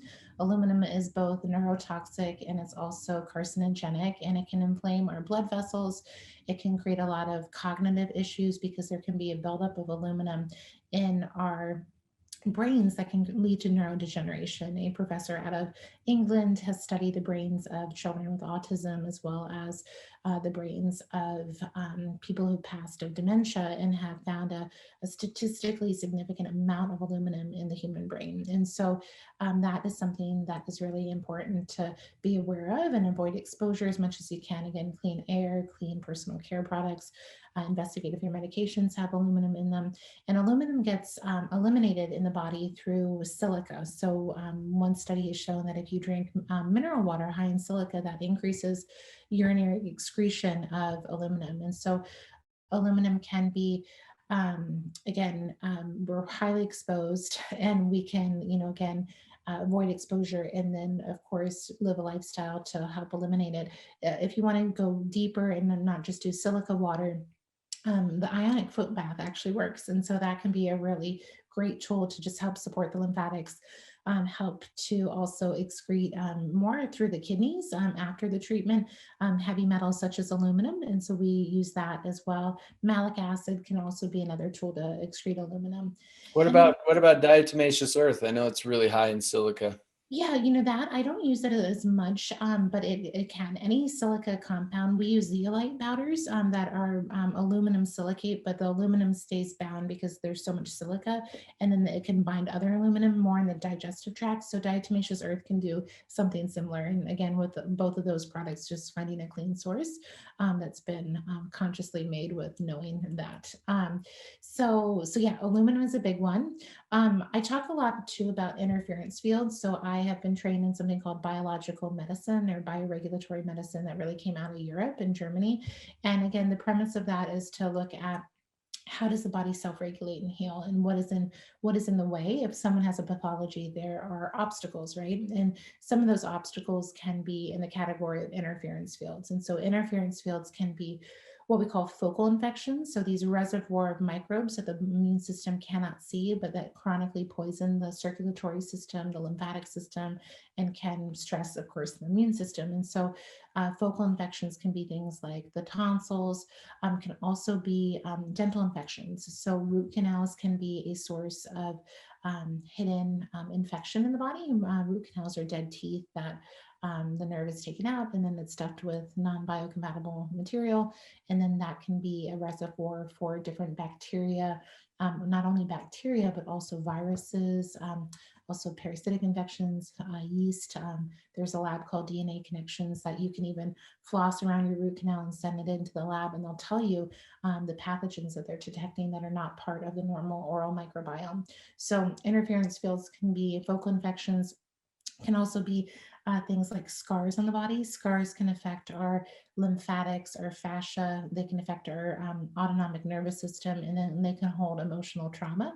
So we do a technique called neurotherapy. There's also the role of electrosmog, which I hit already. Again, I want people to feel empowered because it can feel really overwhelming very quickly. I have a friend, Dr. Beverly Rubik, who studied electrosmog and the impacts of the on the human body, and she reminded me when I did an interview, like one of the most empowering things you can do around electrosmog is safe cell phone hygiene, right? So that's going to be probably the most highest source that you encounter on a daily basis. And if you're having it near your head or on your body, that can affect us over time. And then the We do have, sorry to interrupt there, just want to let no, everyone know, because we don't have time in this interview. I yeah. have an entire interview with Lloyd Burrell Oh, about the great. science of cancer and cell phones and EMFs and 5G. It's a really empowering interview. It's part of this series. It's in the episode about 5G and EMFs and all of that. And I do encourage people, go watch that whole episode, after Yeah. this, because there's a lot of science actually that I didn't even know about. I knew some of it, but specifically with cell phones, with EMFs, with radiation, and the science linking it to cancer, and then what we can actually do about it, empowering steps. You're sharing a few here. I think we share a dozen or more things you can do every single day in that episode too. So I'm glad you brought it up because it's an important thing sometimes we overlook. Yeah, and I'm so glad Lloyd is a friend, and he's really, he's gone through his own journey. And, again, there's so much more science than we realize. And when we think about things that are going to affect our epigenetic expression and our protein transcription and how it can affect our DNA, there's so many studies to show, EMF can be there, also create free radical stress. And I'm really big into melatonin as well. So thinking about kind of it's part of the hidden factors, the role of melatonin in our healing. And I think we live in this really melatonin deficient time. So melatonin is produced by our pineal gland. Our pineal gland helps with our circadian rhythm. Our pineal gland is unfortunately really vulnerable because of its blood supply to toxicants. So through friends of mine, they have taught me that the pineal gland can be affected by fluoride, aluminum, glyphosate, electrosmog. And again, even if you do everything right and live in your bubble, unfortunately, there's some exposure. And so circadian rhythm, again, is regulated by light and the pineal gland. And melatonin helps to put our brains to sleep, but it also assists the lymphatic system in clearing toxicants out of the brain. And then melatonin is often used too in cancer therapy, right? So melatonin in higher doses have been shown to really, it's a very high antioxidant that has been shown to be protective in part of cancer protocols as well. And then again, from the neurological standpoint, it can clear toxicants and pathogens out of the brain. And that's why, we're big fans of melatonin. And of course, it's not only avoiding those toxicants that affect the pineal gland and avoiding electrosmog, but also light. So light can be a huge trigger to, appropriate production of melatonin. And unfortunately, we're all overexposed to the wrong light at the wrong time. And so our pineal gland can get confused, because at night, if you're in front of your devices and you're, overexposed by blue light, then your pineal gland doesn't get that communication. It's so true. It's so important. And there's a lot of things you can do there. I did a great interview with Misty Williams all Oh, about, yeah. the top sleep hacks, right? But what you're saying is so critical. It's, a few things to take away here in terms of, activating more melatonin naturally. One is, we got to try to go to sleep with the sun. Now, that's not very realistic in our modern day, but we changed all of our light bulbs in our house for blue light blocking bulbs. Oh, Right. great. So at least we're not getting the blue light at night. We turn off the devices around 9 o'clock. Ideally, you'd want to do it earlier. Right. That's around we are 9:30, in bed, usually around 10 o'clock. And then everything blacked out, no lights in the rooms, blackout curtains, blackout everything, because you want, you want all that light to be gone. So as you're saying, your body's producing more melatonin, it's down regulating the cortisol, right? It's telling your body it's time to sleep, to heal, to rejuvenate. You get into deep sleep, you enter autophagy, you get to the point where your body's actually healing now. It's key, right? But we're so bombarded by so much fake light that the brain's so confused, and we're producing melatonin, cortisol. It's like it doesn't know what to do, and we're not healing, So I'm glad you brought that up. It's super important. So that was 3 hidden factors, or that was the 4th? That was the 4th. Yeah. That was the 4th. Yeah. Beautiful. Yeah. Yeah. No, I'm checking them on my head. Interference fields are also kind of like a big bucket where we do break that out with the scars and then also the dental infections. So yeah, those are really important, right? I mean, we are energy beings. We are energy bodies, right? And we go into we have an entire kind of episode on like the mind body connection and energetics. And, I've been involved in, energy medicine, if you will, for a long time. I mean, I was speaking at energy medicine conferences in San Diego years ago, I don't know, 10 years ago, maybe, because we're all energy. And so, you're talking about scars, but you mentioned emotional trauma. Emotions is a form of energy. And we know, I have great interviews as part of this series, and many I've done over the years, where once somebody heals that emotional trauma, which emotion is not something you can necessarily physically, touch, it's energy, but that heals, and all of a sudden their disease goes away. It's amazing, right? So it's like we have to look at every part of being human, from physical to emotional to energy to, and that's why the holistic or the integrative approach is so critical, right? It's because we can't just look at one drug or one therapy or one, just exercise or just take this herb. It's like we've got to look at the entire human being: mind, emotions, body, environment, relationships, all of it, right? I think I'm so glad you said that, and it's a deep interest of mine as well. And I think this is also where not only this integrative approach, but the future of medicine, I think really lies in the realm of understanding and acknowledging that we're more than our biochemistry, that we are biophysical in nature, and we have an electromagnetic field of our heart. We have brain waves that can be picked up through EEGs, and we have a biofield, and that is measurable.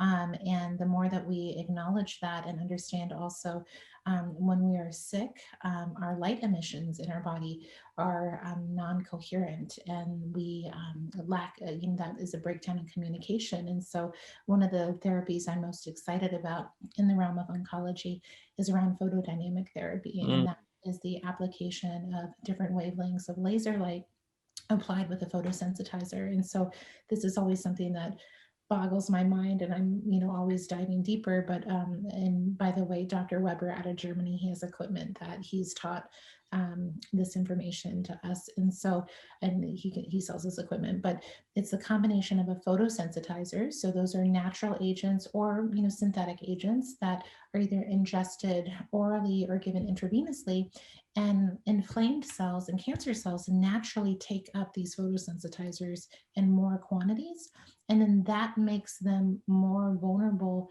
to light application. So then they go through apoptosis, or they have an oxidative burst to, treat a pathogen. And so I think really, and Dr. Weber treats a lot of oncology cases and has these like beyond miracle, success stories, but how we, can really integrate this understanding again of how we are wired to receive light, and we're wired to communicate with light.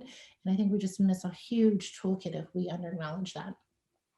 Yeah, I'm glad you mentioned that. There's so much that can be done, and I think that's the key. Is one is recognizing, if we really approach this through an integrative approach with the mindset of, look, I'm going to learn and do everything I possibly can from whatever is available that's effective, low or non-toxic, that can help me heal and live longer and healthier and happier. Then that's the approach that I want, right? And if so, we approach it that way.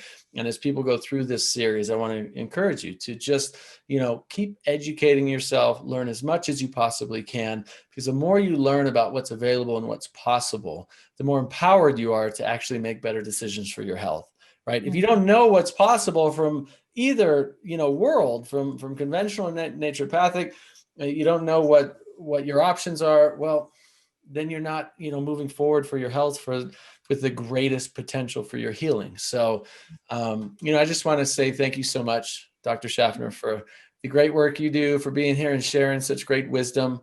I want to encourage people to go to your website. It's drchristineschaffner.com. You can download her free report there. You can connect with her and her team. You can even go visit her clinic. Can people come to your clinic in person? Can they consult with you online? Yeah, we do both. So we're in Seattle, Washington, and then we also do telemedicine. So it's Imminence Health that you can find on drchristineschaffner.com. So we do all these things that I just mentioned. Fantastic. Well, thank you so much. I really appreciate it. Oh, thank you so much, Nathan. Thanks for listening to this great interview with Dr. Schaffner. She truly shared some empowering solutions for avoiding toxins and helping our bodies detox effectively from chemicals that lead to cancer. These are powerful solutions for not only helping prevent cancer, but helping our bodies have a true fighting chance at reversing it. The next interview is definitely a special one, and a great example of a doctor who was not seeing the results in conventional medicine that she wanted to get for her patients. So by becoming an integrative doctor, she opened up her entire toolkit to be able to use the best of all fields of medicine to support her patients' healing. We also talk in depth about two normally opposing fields of medicine, but yet again, once utilized together, she has seen extraordinary results for her patients, which is the use of both insulin potentiation therapy, normally a conventional form of low-dose chemo, and homeopathy, which is a historic form of natural medicine that is making huge strides today in helping people heal from chronic diseases like cancer. I'm very pleased to welcome Dr. Suzanne Kim to the summit. Today we are joined by Dr. Suzanne Kim, who is a medical doctor who is one of the senior physicians here at the Cancer Center for Healing. She has a primary focus in IPT, insulin potentiated therapy, which is a low-dose chemo. We're going to talk about what it is, why they do it, how it's effective, any concerns you might have, anything you want to know about IPT, which is actually quite fascinating as a treatment protocol for anybody dealing with cancer. So stick around with us for that. And Dr. Kim, thank you so much for joining us. And you have a fascinating background and kind of history you were sharing with me a moment ago about what not only got you into medicine, but how you started your career and then how you transitioned to an integrative doctor. And why don't you share with us a little bit about that? Yeah. Well, first, I just want to thank you, Nathan, for having me today. Yeah. It's a pleasure to be here. So I've been practicing for 20 years now, and I am board certified in family practice. And I first got into medicine because I had a passion for prevention, preventing disease and make sure that patients are healthy. And so for the first 10 years when I was practicing, I felt that you do all the things for prevention to help people, but there's a lot of patients that were coming in that were chronically sick, and chronically ill. And I was finding that there are patients that I wasn't able to help.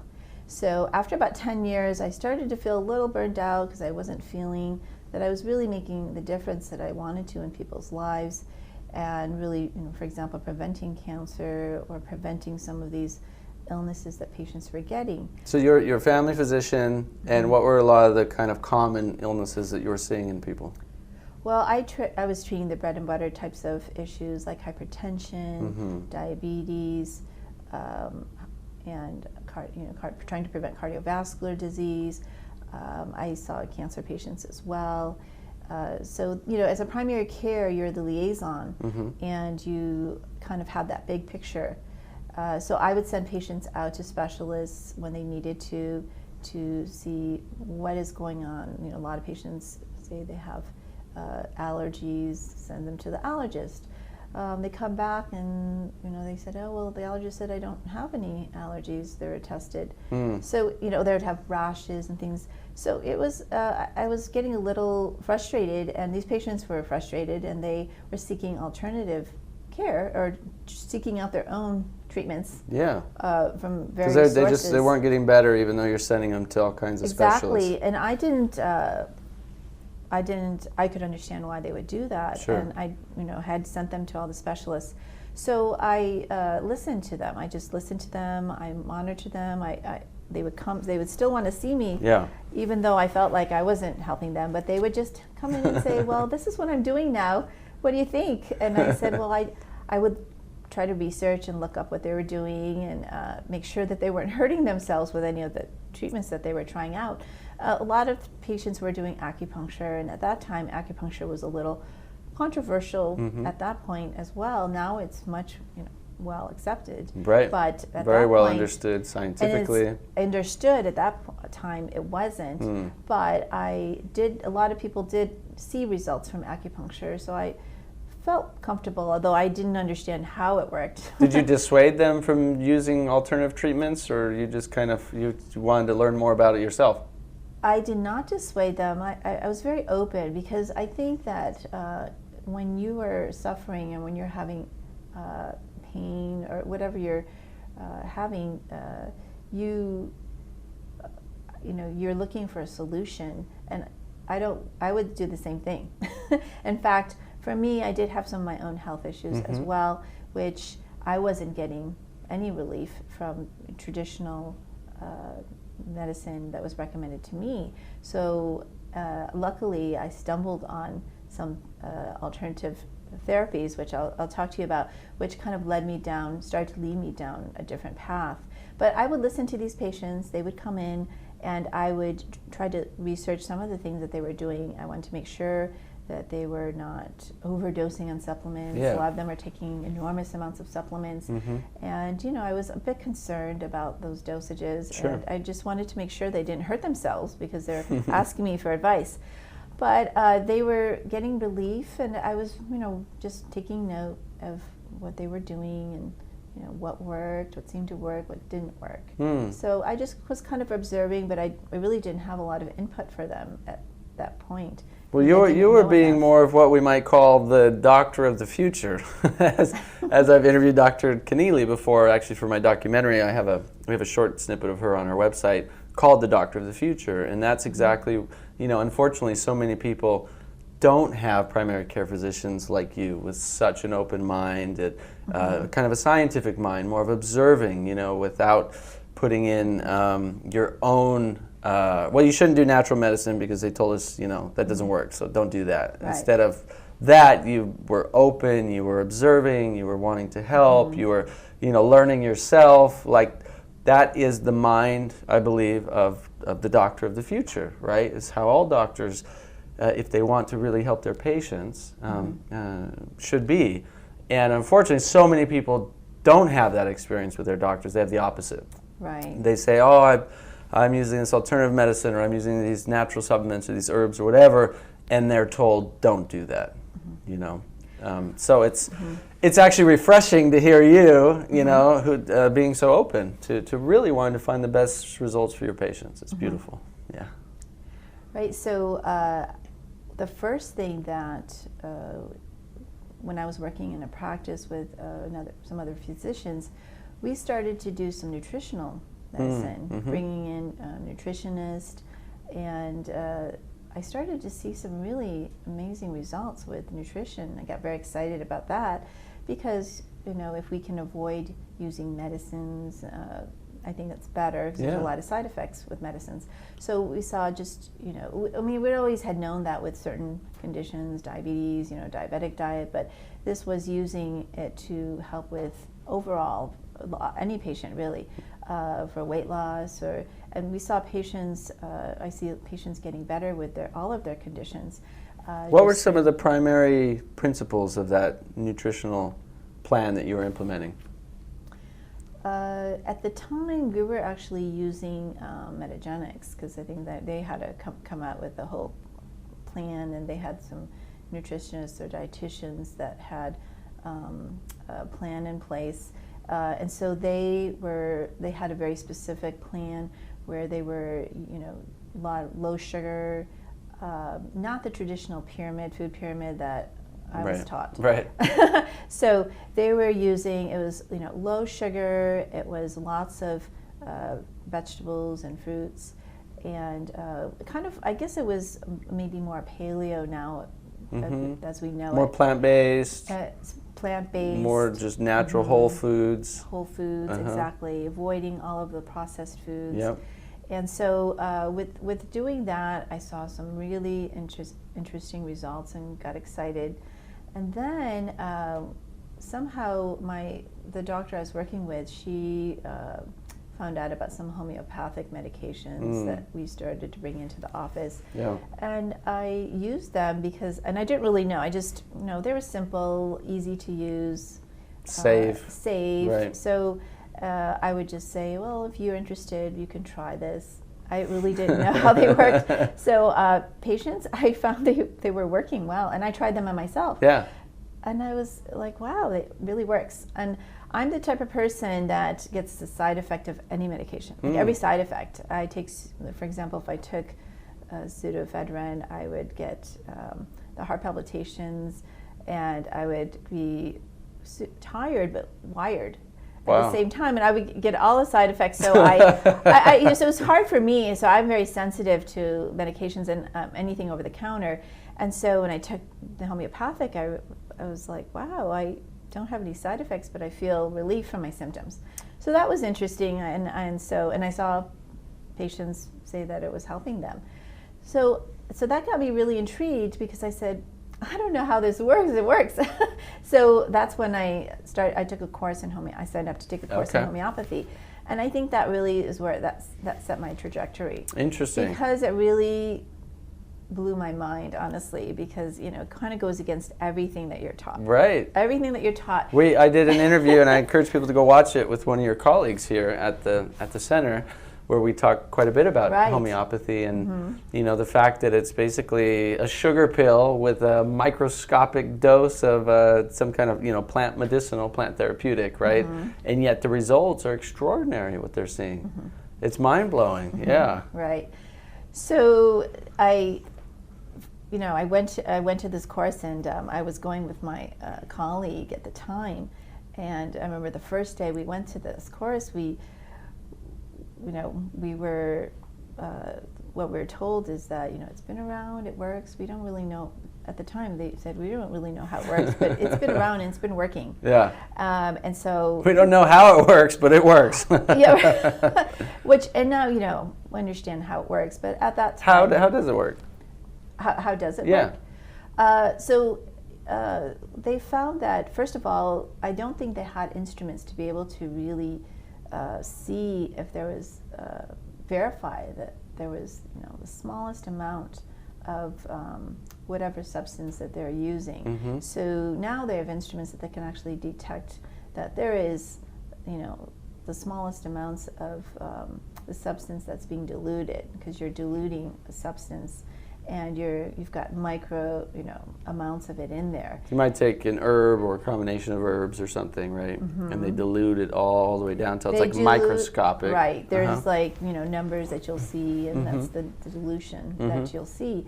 And so so I think it was immeasurable, you know, early on, because this was developed many, many years ago. Yeah. and they had no way of knowing. But now we have the ability to see that.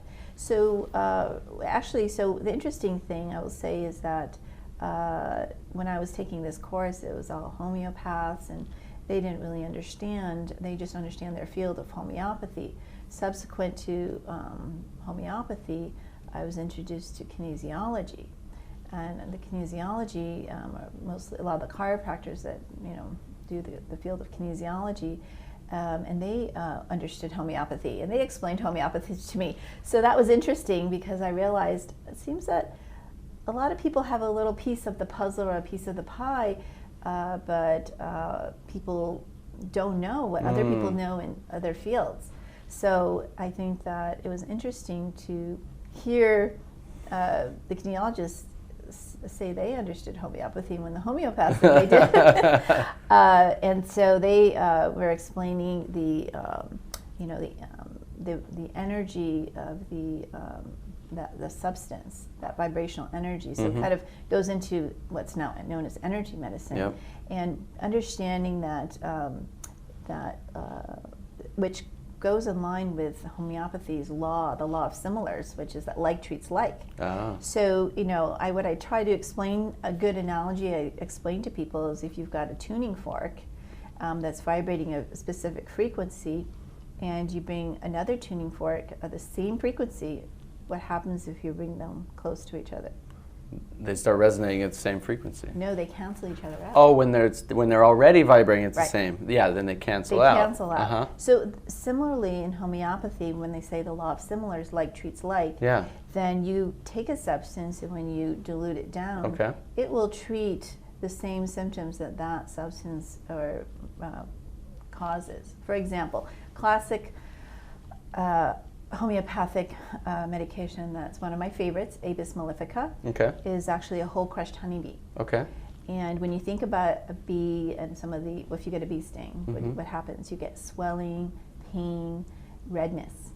So if you take homeopathic Apis mellifica, it actually treats those exact same symptoms. It's the perfect antidote for a bee sting, but it's treating symptoms. So it can also be used to treat anything else. For example, it can be used for any other reaction like hives. You got big red bump that's hot, swollen, and it's improves with cool. Wow. Yeah, so it's very interesting. So that's kind of a simple way to explain it, but I think that's the way that I think most people can understand that that's what's happening. So it reminds me of stinging nettle. Right, if you walk by and stinging nettle, if you've ever been hiking, right, you've probably at some point in your life had stinging nettle in your legs, and it'll give you a rash, it'll give you hives. Well, the antidote for that is to chew up the nettle, right, and your saliva actually counteracts it, so you don't get the stinging in your mouth. And you take the poultice that you've just chewed up, and the medicine for the stinging from the barbs is inside the plant itself. So the same medicine is actually the cure for the ailment from the plant is in the plant, and you rub it on, and the hives go away. Wow, I didn't know that. I learned something new. We both learned something new today. So that's really fascinating about homeopathic medicine. So is it true for all homeopathic medicine that you're actually dealing more with that you're treating from the symptoms of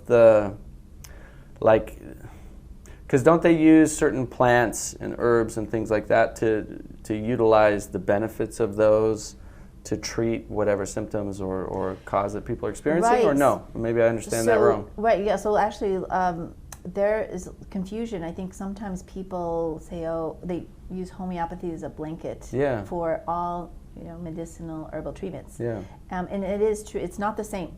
So there are medicinal herbs, or herbs that are known to have benefits in their pure form. You use them for their medicinal benefits. Turmeric is anti-inflammatory, But in homeopathy, what you're doing is there's actually a lot of the homeopathics are substances that are toxic. So it's the opposite. Okay, so that's where like treats like. So I actually didn't know that. I'm learning something new today as well. So thank you. Right, I hope you're learning something new as well. Right. So a lot of people I do sometimes I don't clarify it always, but I try to explain that to patients. Yeah. There is a difference. You do have your natural remedies, which are used for the properties of that substance. In homeopathy, it's different. You're taking a substance that actually would be toxic in its true form. Another example, ruse tox, that is poison ivy. So you would never take poison ivy or get poison ivy, but ruse tox is poison ivy, and it's been diluted down, and it's the perfect antidote for poison ivy, but it also treats anything that acts and has symptoms of poison ivy. Wow. Yeah.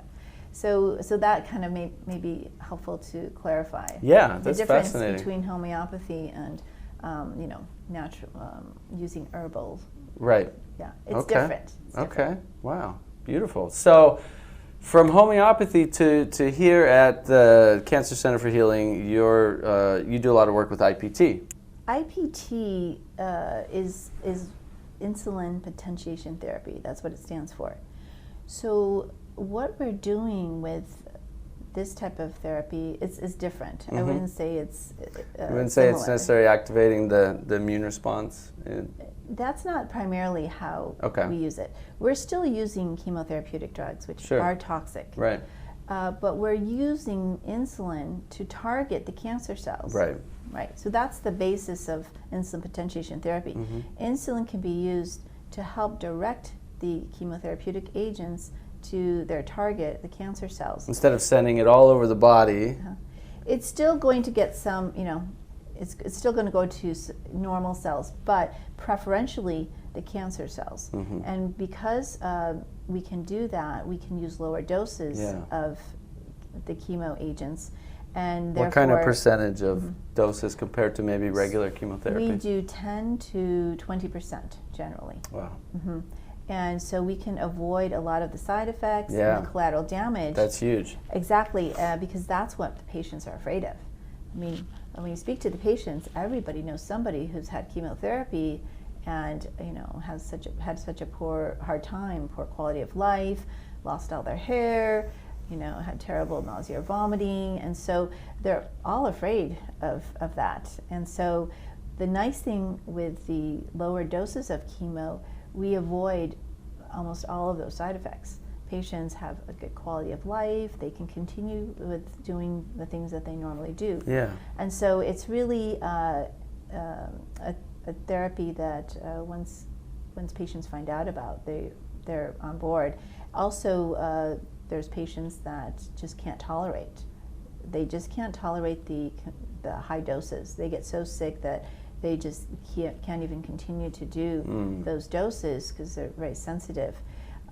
Or they've already gone through everything and there's nothing left for some of these patients when they come. So from homeopathy to now working a lot with patients using IPT, insulin potentiated therapy, what was that transition like for you, and how have you seen, what kind of results have you seen in using low-dose chemo or IPT with cancer patients? So I'm about what works. I don't know if you can get that. I always look for what works. And that's the bottom line. Chemo, IPT chemo, like I said, it's still chemo. It's toxic.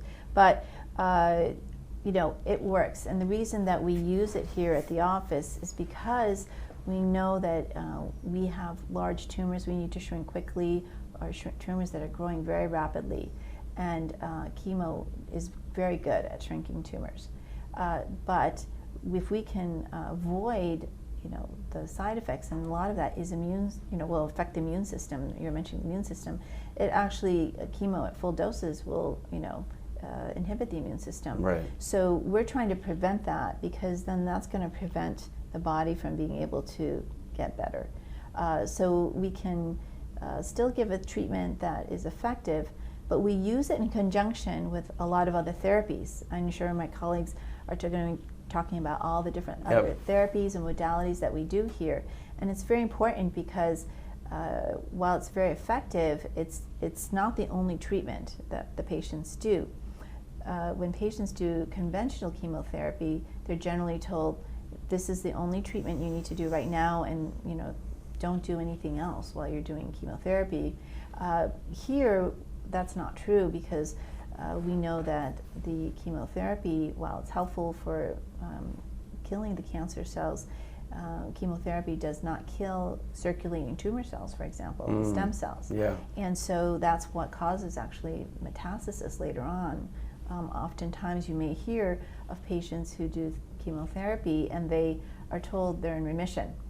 And then weeks to months later, it's all back. Right. And why does that happen? And that's because chemotherapy doesn't kill the stem cells. Right. And so those will metastasize and then go to other locations. They may have already metastasized and they're not visible on a scan.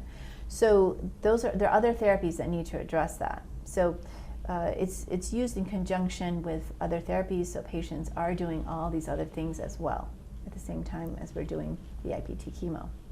So how would you inform somebody in terms of preparing their body for something like IPT?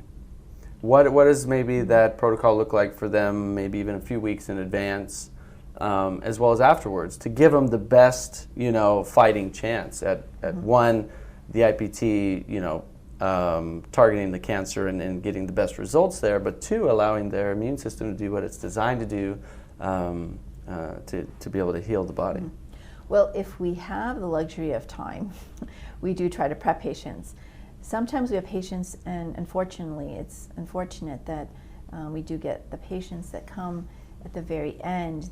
We have to just get started right away because they don't have that luxury of time. But if we do have that time, we absolutely want to address the nutritional issues. Yeah. That's the foundation. And so we have our nutritionist here. We have Dr. Roney here, and he spends a significant amount of time looking at all of their nutritional numbers, and we're trying to optimize those. So it's very, very important that patients understand that sugar, or glucose, is primarily the food for cancer. Right. So we once patients understand that, they understand that they have to change their diet, because if they continue to eat processed foods, high amounts of sugar, they're feeding the cancer. And then if they try to do all these treatments, yet they're not changing that, that's not going to end up in a good result. So that's the primary focus, I would say, is like diet, nutrition, and making sure that patients are not feeding that cancer. And that's true all throughout. I mean, that is very true. And then the other, we also start patients, the emotional aspect is very important. Yeah. And, I don't have time to address that. But that's addressed when patients first come. And we have someone here that works with patients. Yeah, we're interviewing one of your colleagues about the EVOX, emotional healing system, which I'm excited to learn more about as well, because we know, the mental emotional state of anybody directly can determine the fate of the disease in the body. We know that our thoughts and emotions can cause disease. Absolutely. And we know that they can help our body to heal disease. Absolutely. So it's huge, and I'm excited to share that interview with everyone. We're doing it today, so. Right. Well, because these therapies don't work well when you're in a state of mind or it's non-healing. Yeah. And when patients are in, for whatever reason, whether it's emotional or physical or their immune system's not working, then these therapies that we do are not as effective. Right. Right. So we do try to also make sure that the immune system is weak. We want to make sure that we help that immune system to strengthen them, to prepare them for the chemo. Beautiful. Yeah. Well, thank you so much for your time, and it's been a real treat getting to learn more about what you guys do here at the center, and I'm just blown away at how many resources are here, and how knowledgeable your entire team is, and how much everybody really cares about finding the best solutions to help the patients. So thank you. I really appreciate it. Thanks so much for having me. It's been great. Absolutely. As I'm sure you've begun to see, there is a true power that is available to all of us when we start learning more about effective forms of medicine from all fields of medicine, whether ancient and indigenous or modern and conventional. When we work together to find the best solutions for preventing and reversing cancer, we have so much more hope and possibility for conquering this disease once and for all. And the exciting thing is that we're just getting started. Up next, you're going to hear from a dear friend, a grandmother in her 70s, who not only reversed cancer once using a natural approach, but reversed stage 4 cancer a second time using an integrative approach. Her story is truly inspiring.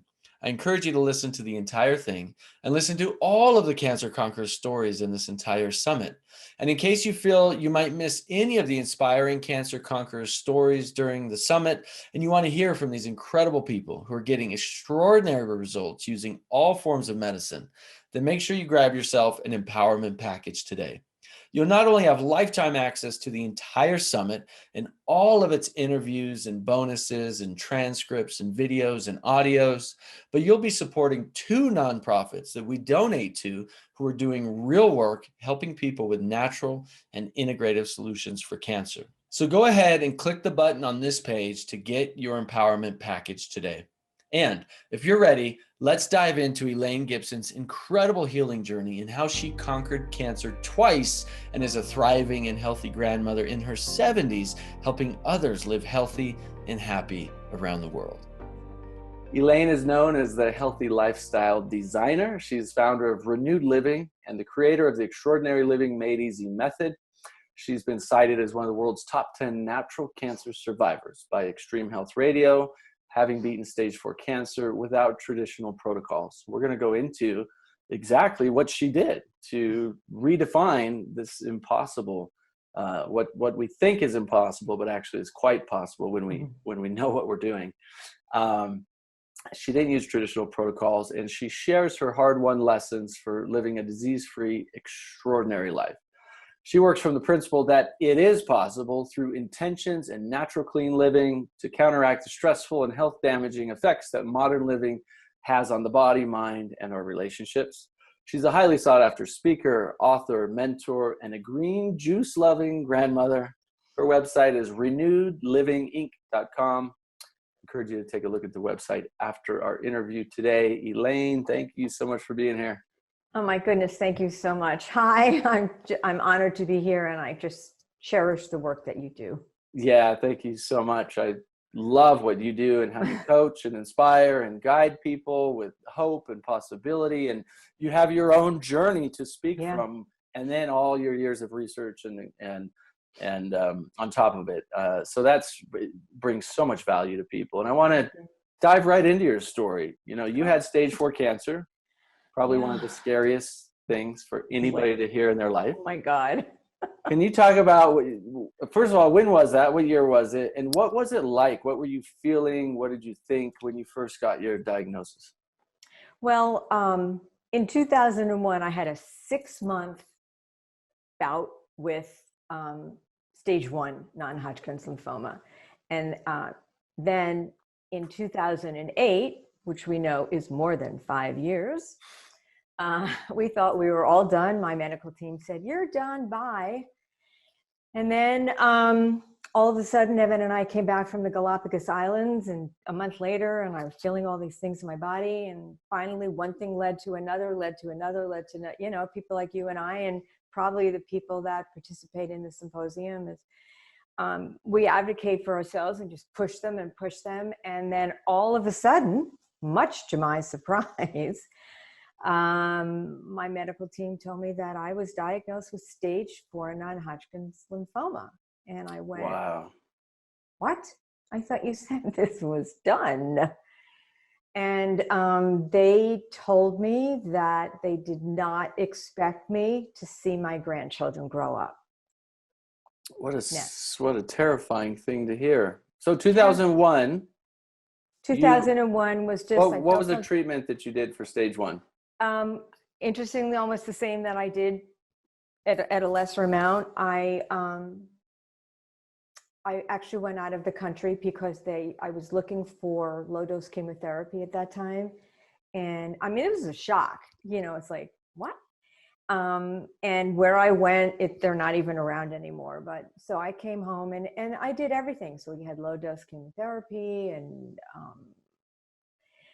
we had far infrared and hyperbaric chambers and ozone insufflation. And I did some of my, and I did some diet changes. But I was done, in 6 months. I was, I'm a pretty healthy person. I mean, today, as you and I are speaking, I'm 75 years old, and so and you look like you're 55. So what you've been doing has been working. Thank you. Like I could be your sister instead of your mother, right? Yeah, and then I just went on about my way. I didn't really think about it much because it was so fast and so quick. And then, like I said, all of a sudden, and it was like, oh my God. So I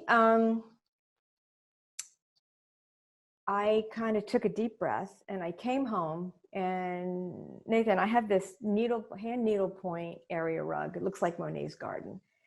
And I literally fell to my knees. Nobody's around. After I had stopped crying, I fell to my knees and I looked up and I said, okay, God, I know I'm not going to die.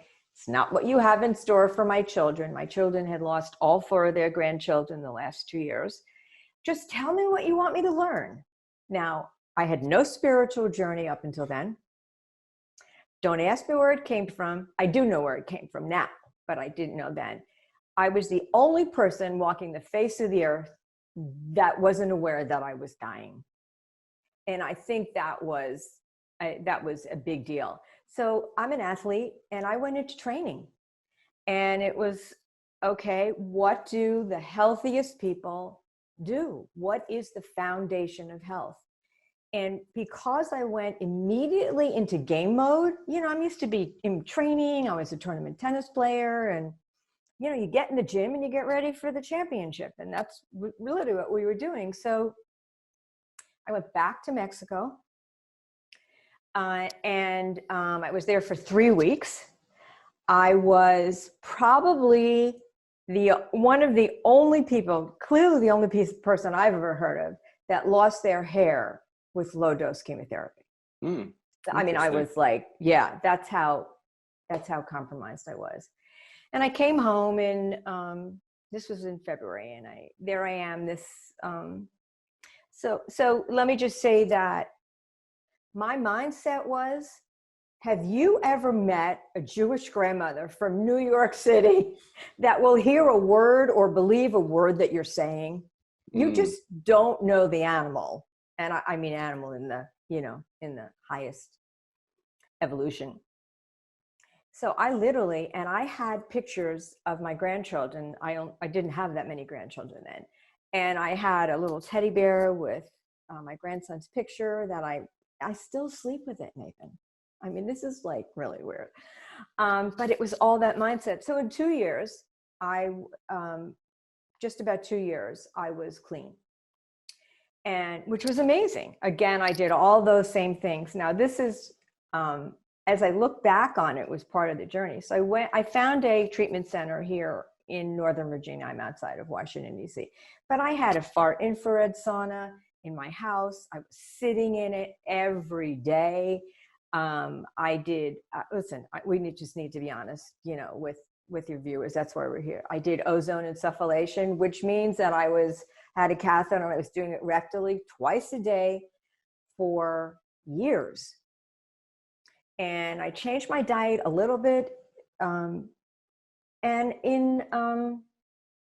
by the close of 2009, I was clean again. And people say, well, why did you go this route? And I know it's not for everybody, but I knew that I believed that I didn't want to put any more toxins and chemicals into my body, because toxic and chemicals kind of got me where I was.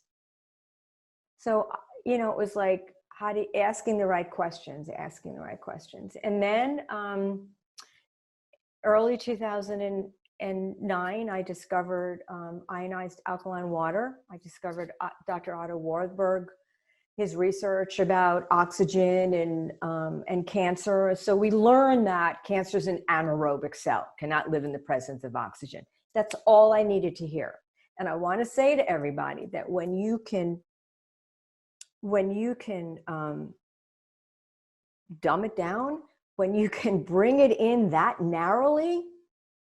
So from there, I ask myself 4, 5, 6 times a day, anybody that will listen, anybody that works with me, how do I get alkalinity and oxygen in my body now?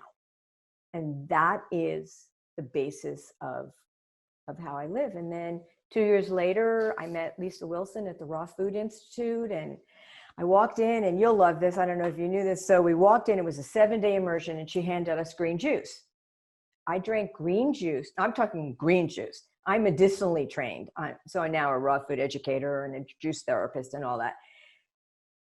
Nate, I drank green juice for 2 hours. It was like my cells are going, yeah, girl, you're finally getting this, you know? And since that day, I have never looked back. I lost 28 pounds just trying to live. And that's kind of where I am now. It's incredible. So I want to go back. I want to go back a little bit. Yeah, I mean, and you've turned this. Wow. I want to talk about how you've turned this into a life of purpose and meaning, and how you've gone from, you know, the fear and the anxiety of it all, and the mindset behind it. You touched a little bit, but you know, I want to dive into that because it's so important for people. But just to recap, so 2001, did stage 1. You did over 6 months. Did some different therapies, ozone, so low dose chemotherapy. For people who don't know, another name for that is IPT, instant potentiated therapy. It is the chemotherapy that, if you're going to do chemotherapy, the one that I would always suggest, because it's low dose, it's targeted, it doesn't destroy your immune system as much. It's just a huge shot of chemotherapy. And usually if you're getting IPT, you're getting it from an integrative doctor, right? Exactly. Who's going to help you and educate you on, okay, let's take care of your immune system. Let's get you on the right diet. Let's exercise. Let's do all the other things. Vitamin IVs and everything. Because it's not a magic bullet, right? Low dose chemotherapy is not a magic bullet. It helps, and it can help shrink a tumor. It can help to kill cancer cells. But if you're not doing all those additional things that you were doing, right, your odds doesn't matter. Yeah, exactly. Your odds of overcoming the cancer. Right. So 6 months, you were cancer free. Did you go back to kind of the normal lifestyle you had? You said you changed your diet a little bit, but then did you go back? I was kind of aware of sugar, and I was having a pretty healthy lifestyle, but I really didn't give up dairy then. I probably gave up a little bit of wheat and sugar. But no, I didn't. And what do you think made it come back the second time? Come back? Who knows? You know, you want to know the truth? Now I kind of feel that it was just supposed to be part of my journey. That may sound like really crazy to other people, but I didn't change. Obviously, there was something in my body. There's cancer in my family. The other thing that happened is that I had a Greek test, and where they send your blood and everything. Well, at this time when I was doing it, they didn't do any of this testing in the States. So they send it to a lab in Greece, where they say the correct agents for your treatment. It came back 2 things. Number 1, R-CHOP, none of those drugs work for me. Interesting. That was not my cocktail for my low dose. So I got this is back in like September of 2008. And it came back that I had a gene out of whack. And it came back that taking verapamil every day, and it straightened out the gene. So you talk about an integrative approach. This is all of it. This is every corner of the earth. So I got the right treatment, and I got the right combination and right recipe, and I had a gene taken care of. Now, we don't really do that here. We still don't do it here. Yeah. So maybe, you know, hopefully it's one of the things that is moving forward, coming through the kind of work that you're doing and bringing more of this forward into the world. Well, you mentioned that, you know, you feel like you got it the second time. It obviously came back with a vengeance. It was stage 4 at that point, 7 years later. You feel like you know, it came for a higher reason, a bigger purpose. And it makes sense with the great work you've been doing and have been doing to help people all over the world in dealing with, you know, cancer. And I just want to encourage people, after this interview, go listen to the interview I did with Bobby Vogel. She's a medical intuitive. And we talked all about this in depth from a very spiritual perspective. And it was a really beautiful, insightful interview. If you want to go deeper into that, and I want you to share a little more as well, Elaine, but go listen to that interview I did with Bobby Vogel. It's really, really insightful. But that's one of the things we talked about, which is like how spirit, universe, God, source, whatever you want to call it, intuition, guides us and can guide us in our lives to learning what we need to learn to become the best version of ourselves, up-leveling ourselves, you know, reaching our higher potentials. And it sounds like that's maybe what the second diagnosis did for you. Is that right? It did. And I'll tell you that one of the things that I actually learned from your film, the documentary that you did that we had, was that the concept that we don't catch cancer, that our body creates it, what's happening in our body. And that to me was a monumental switch of a flipping of a switch. It was an awareness that was huge. The other thing that I learned from the film, and I really, really, really encourage everybody to see it, is that the personal challenges that the emotion and the heartache and the things that we don't work through, and that, you know, all the people that we were hearing at the conference we just came from, and from your studies and everything that you produce, is that there's always some emotional, really big thing. Either it builds up, and when we don't deal with it, and what I've come to learn since then, going back to oxygen, is that when we're there and we're in the past, and you know what Eckhart Tolle calls the pain body, and we never get rid of that, we stay in an acidic state. And I had lost both my parents, that I never dealt with it. I mean, you know, not really. I was the only one standing. You know, you become an orphan, you know, you become the matriarch, and all these things that you don't work out.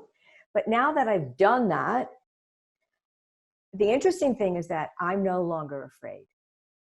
And until I switched to raw foods and that food, plant-based lifestyle, I literally am a juiceaholic. Green juice. I don't juice fruit and all that stuff. Just, I probably have 3 16 ounces of organic green juice every day. And are you are you doing 100% raw food, or what does your diet look like? My diet's probably about anywhere from 75 to 95. That's still really high. Yeah. Well, you feel so much better. And that's what Dr. Cousins says, Dr. Gabriel Cousins, who's a leading authority in this field. Right.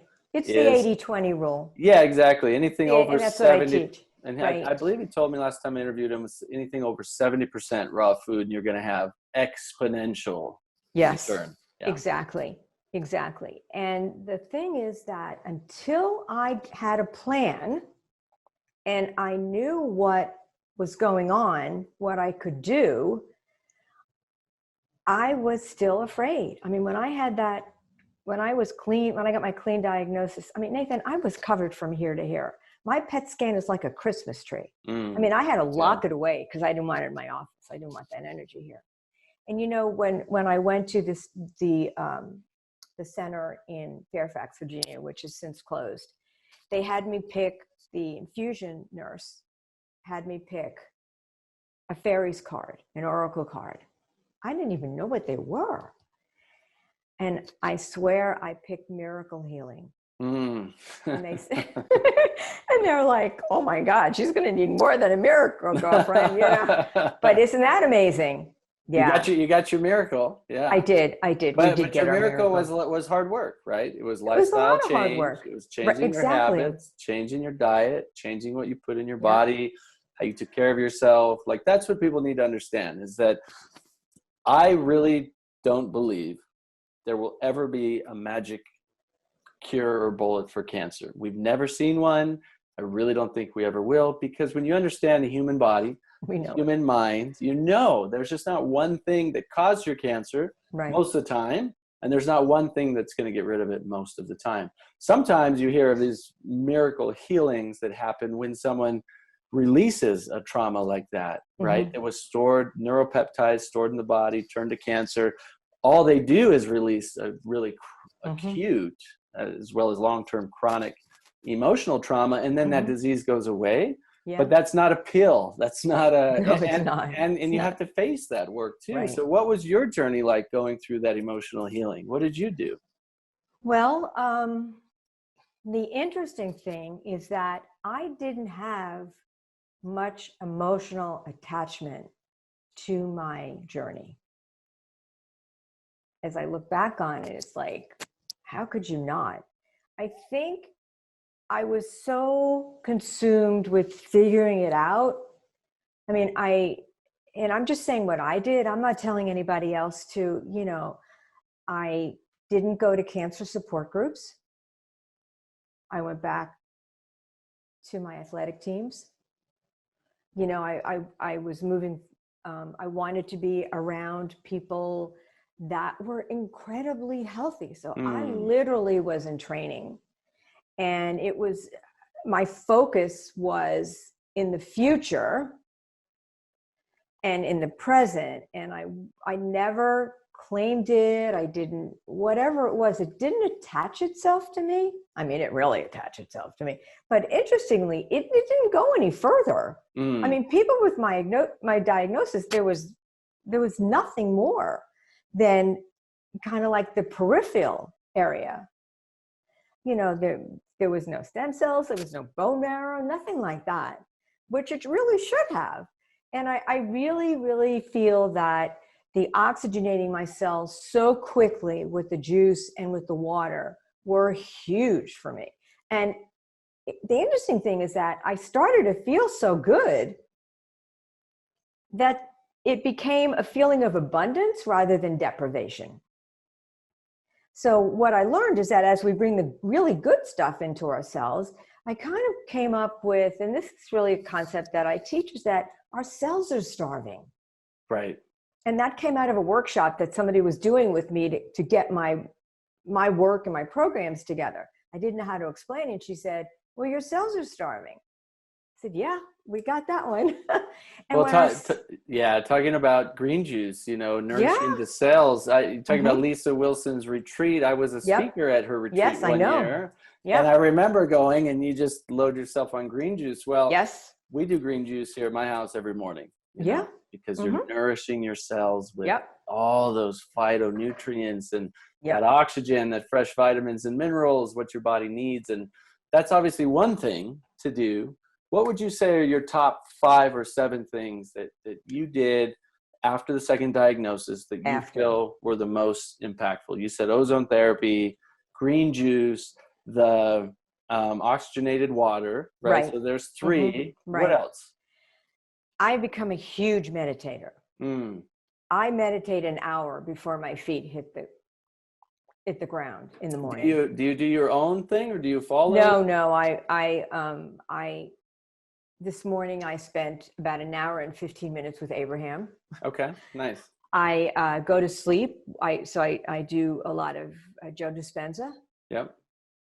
Eckhart Tolle. I mean, these, and I have, on my phone, I have chakra music healing, and that's really what I use. I need mildly guided,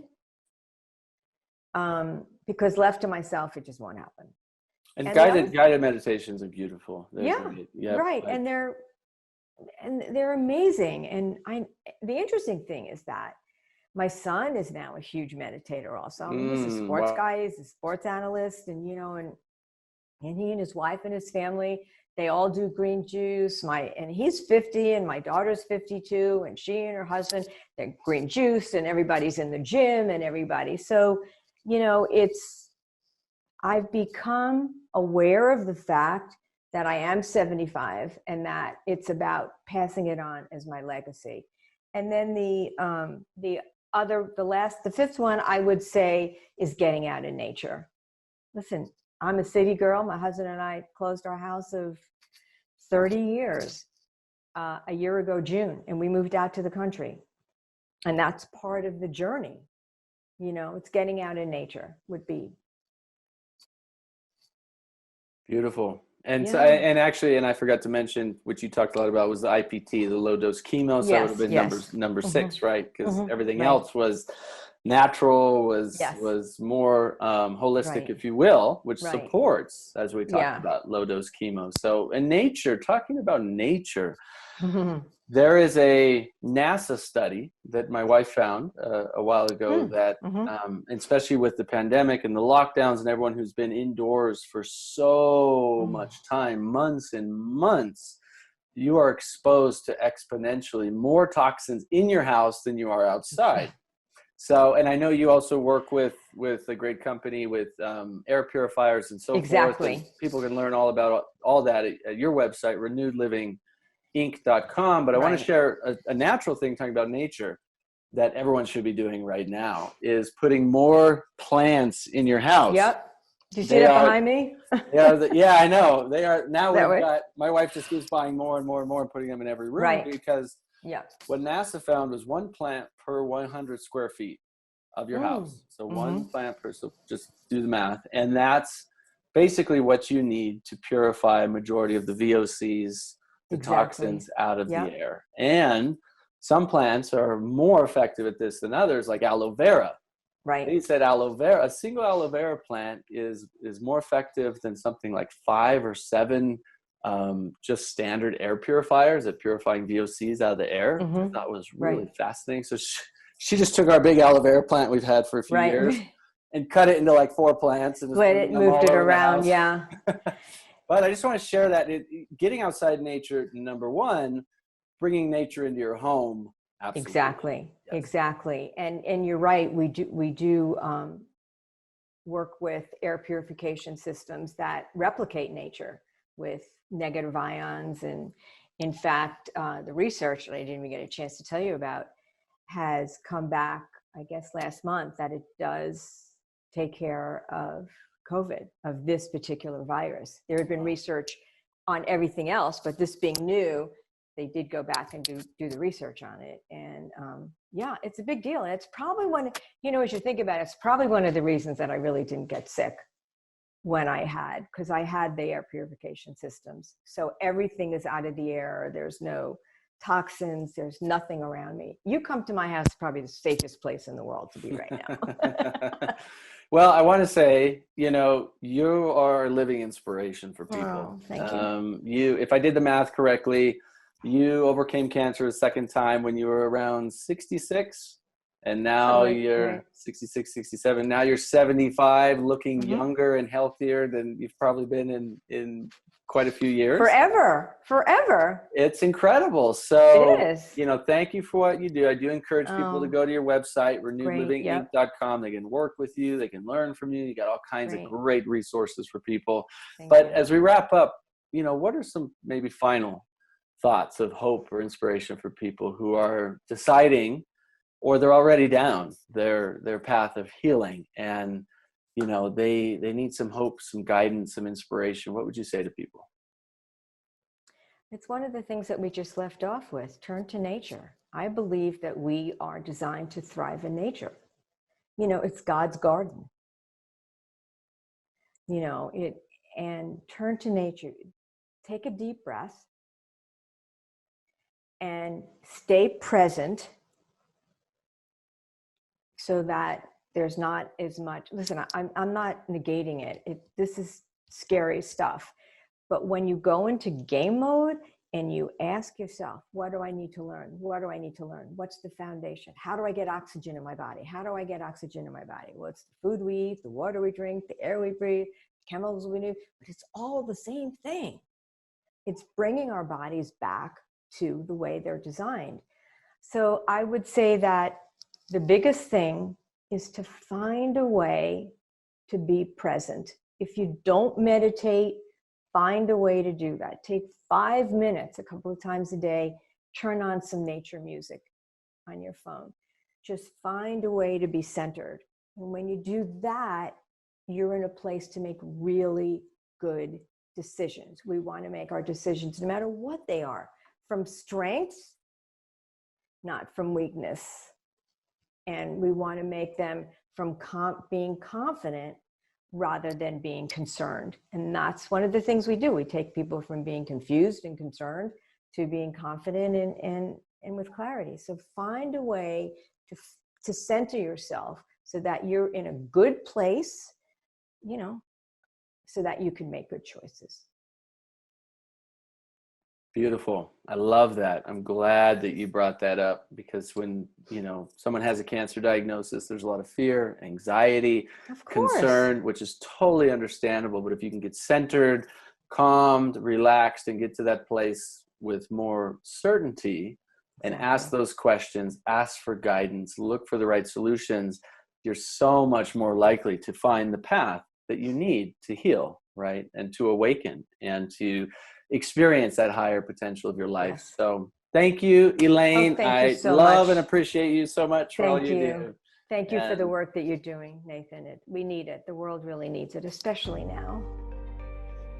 Wow, Elaine is truly inspiring, isn't she? She's a perfect example of someone who listened to her body, continued to educate herself, and found the best solutions for healing cancer. There's so many people just like Elaine, more who you will get to hear from during this summit. As you'll discover, there are many paths towards healing, yet there are foundations and principles which lead to a greater chance of true health. Please join in the conversation below this video and share with us what has inspired you the most about day one. I'd love to hear what has touched your heart and has possibly given you a glimmer of hope and possibility. And before we close out day one, we have a special featured technology we want to share with you.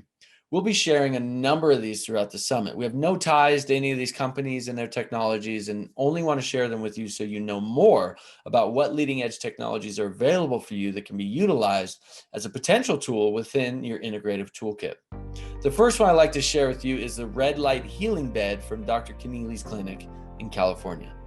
Hi, I'm Dr. Leigh Erin Connealy, the medical director at the Cancer Center for Healing.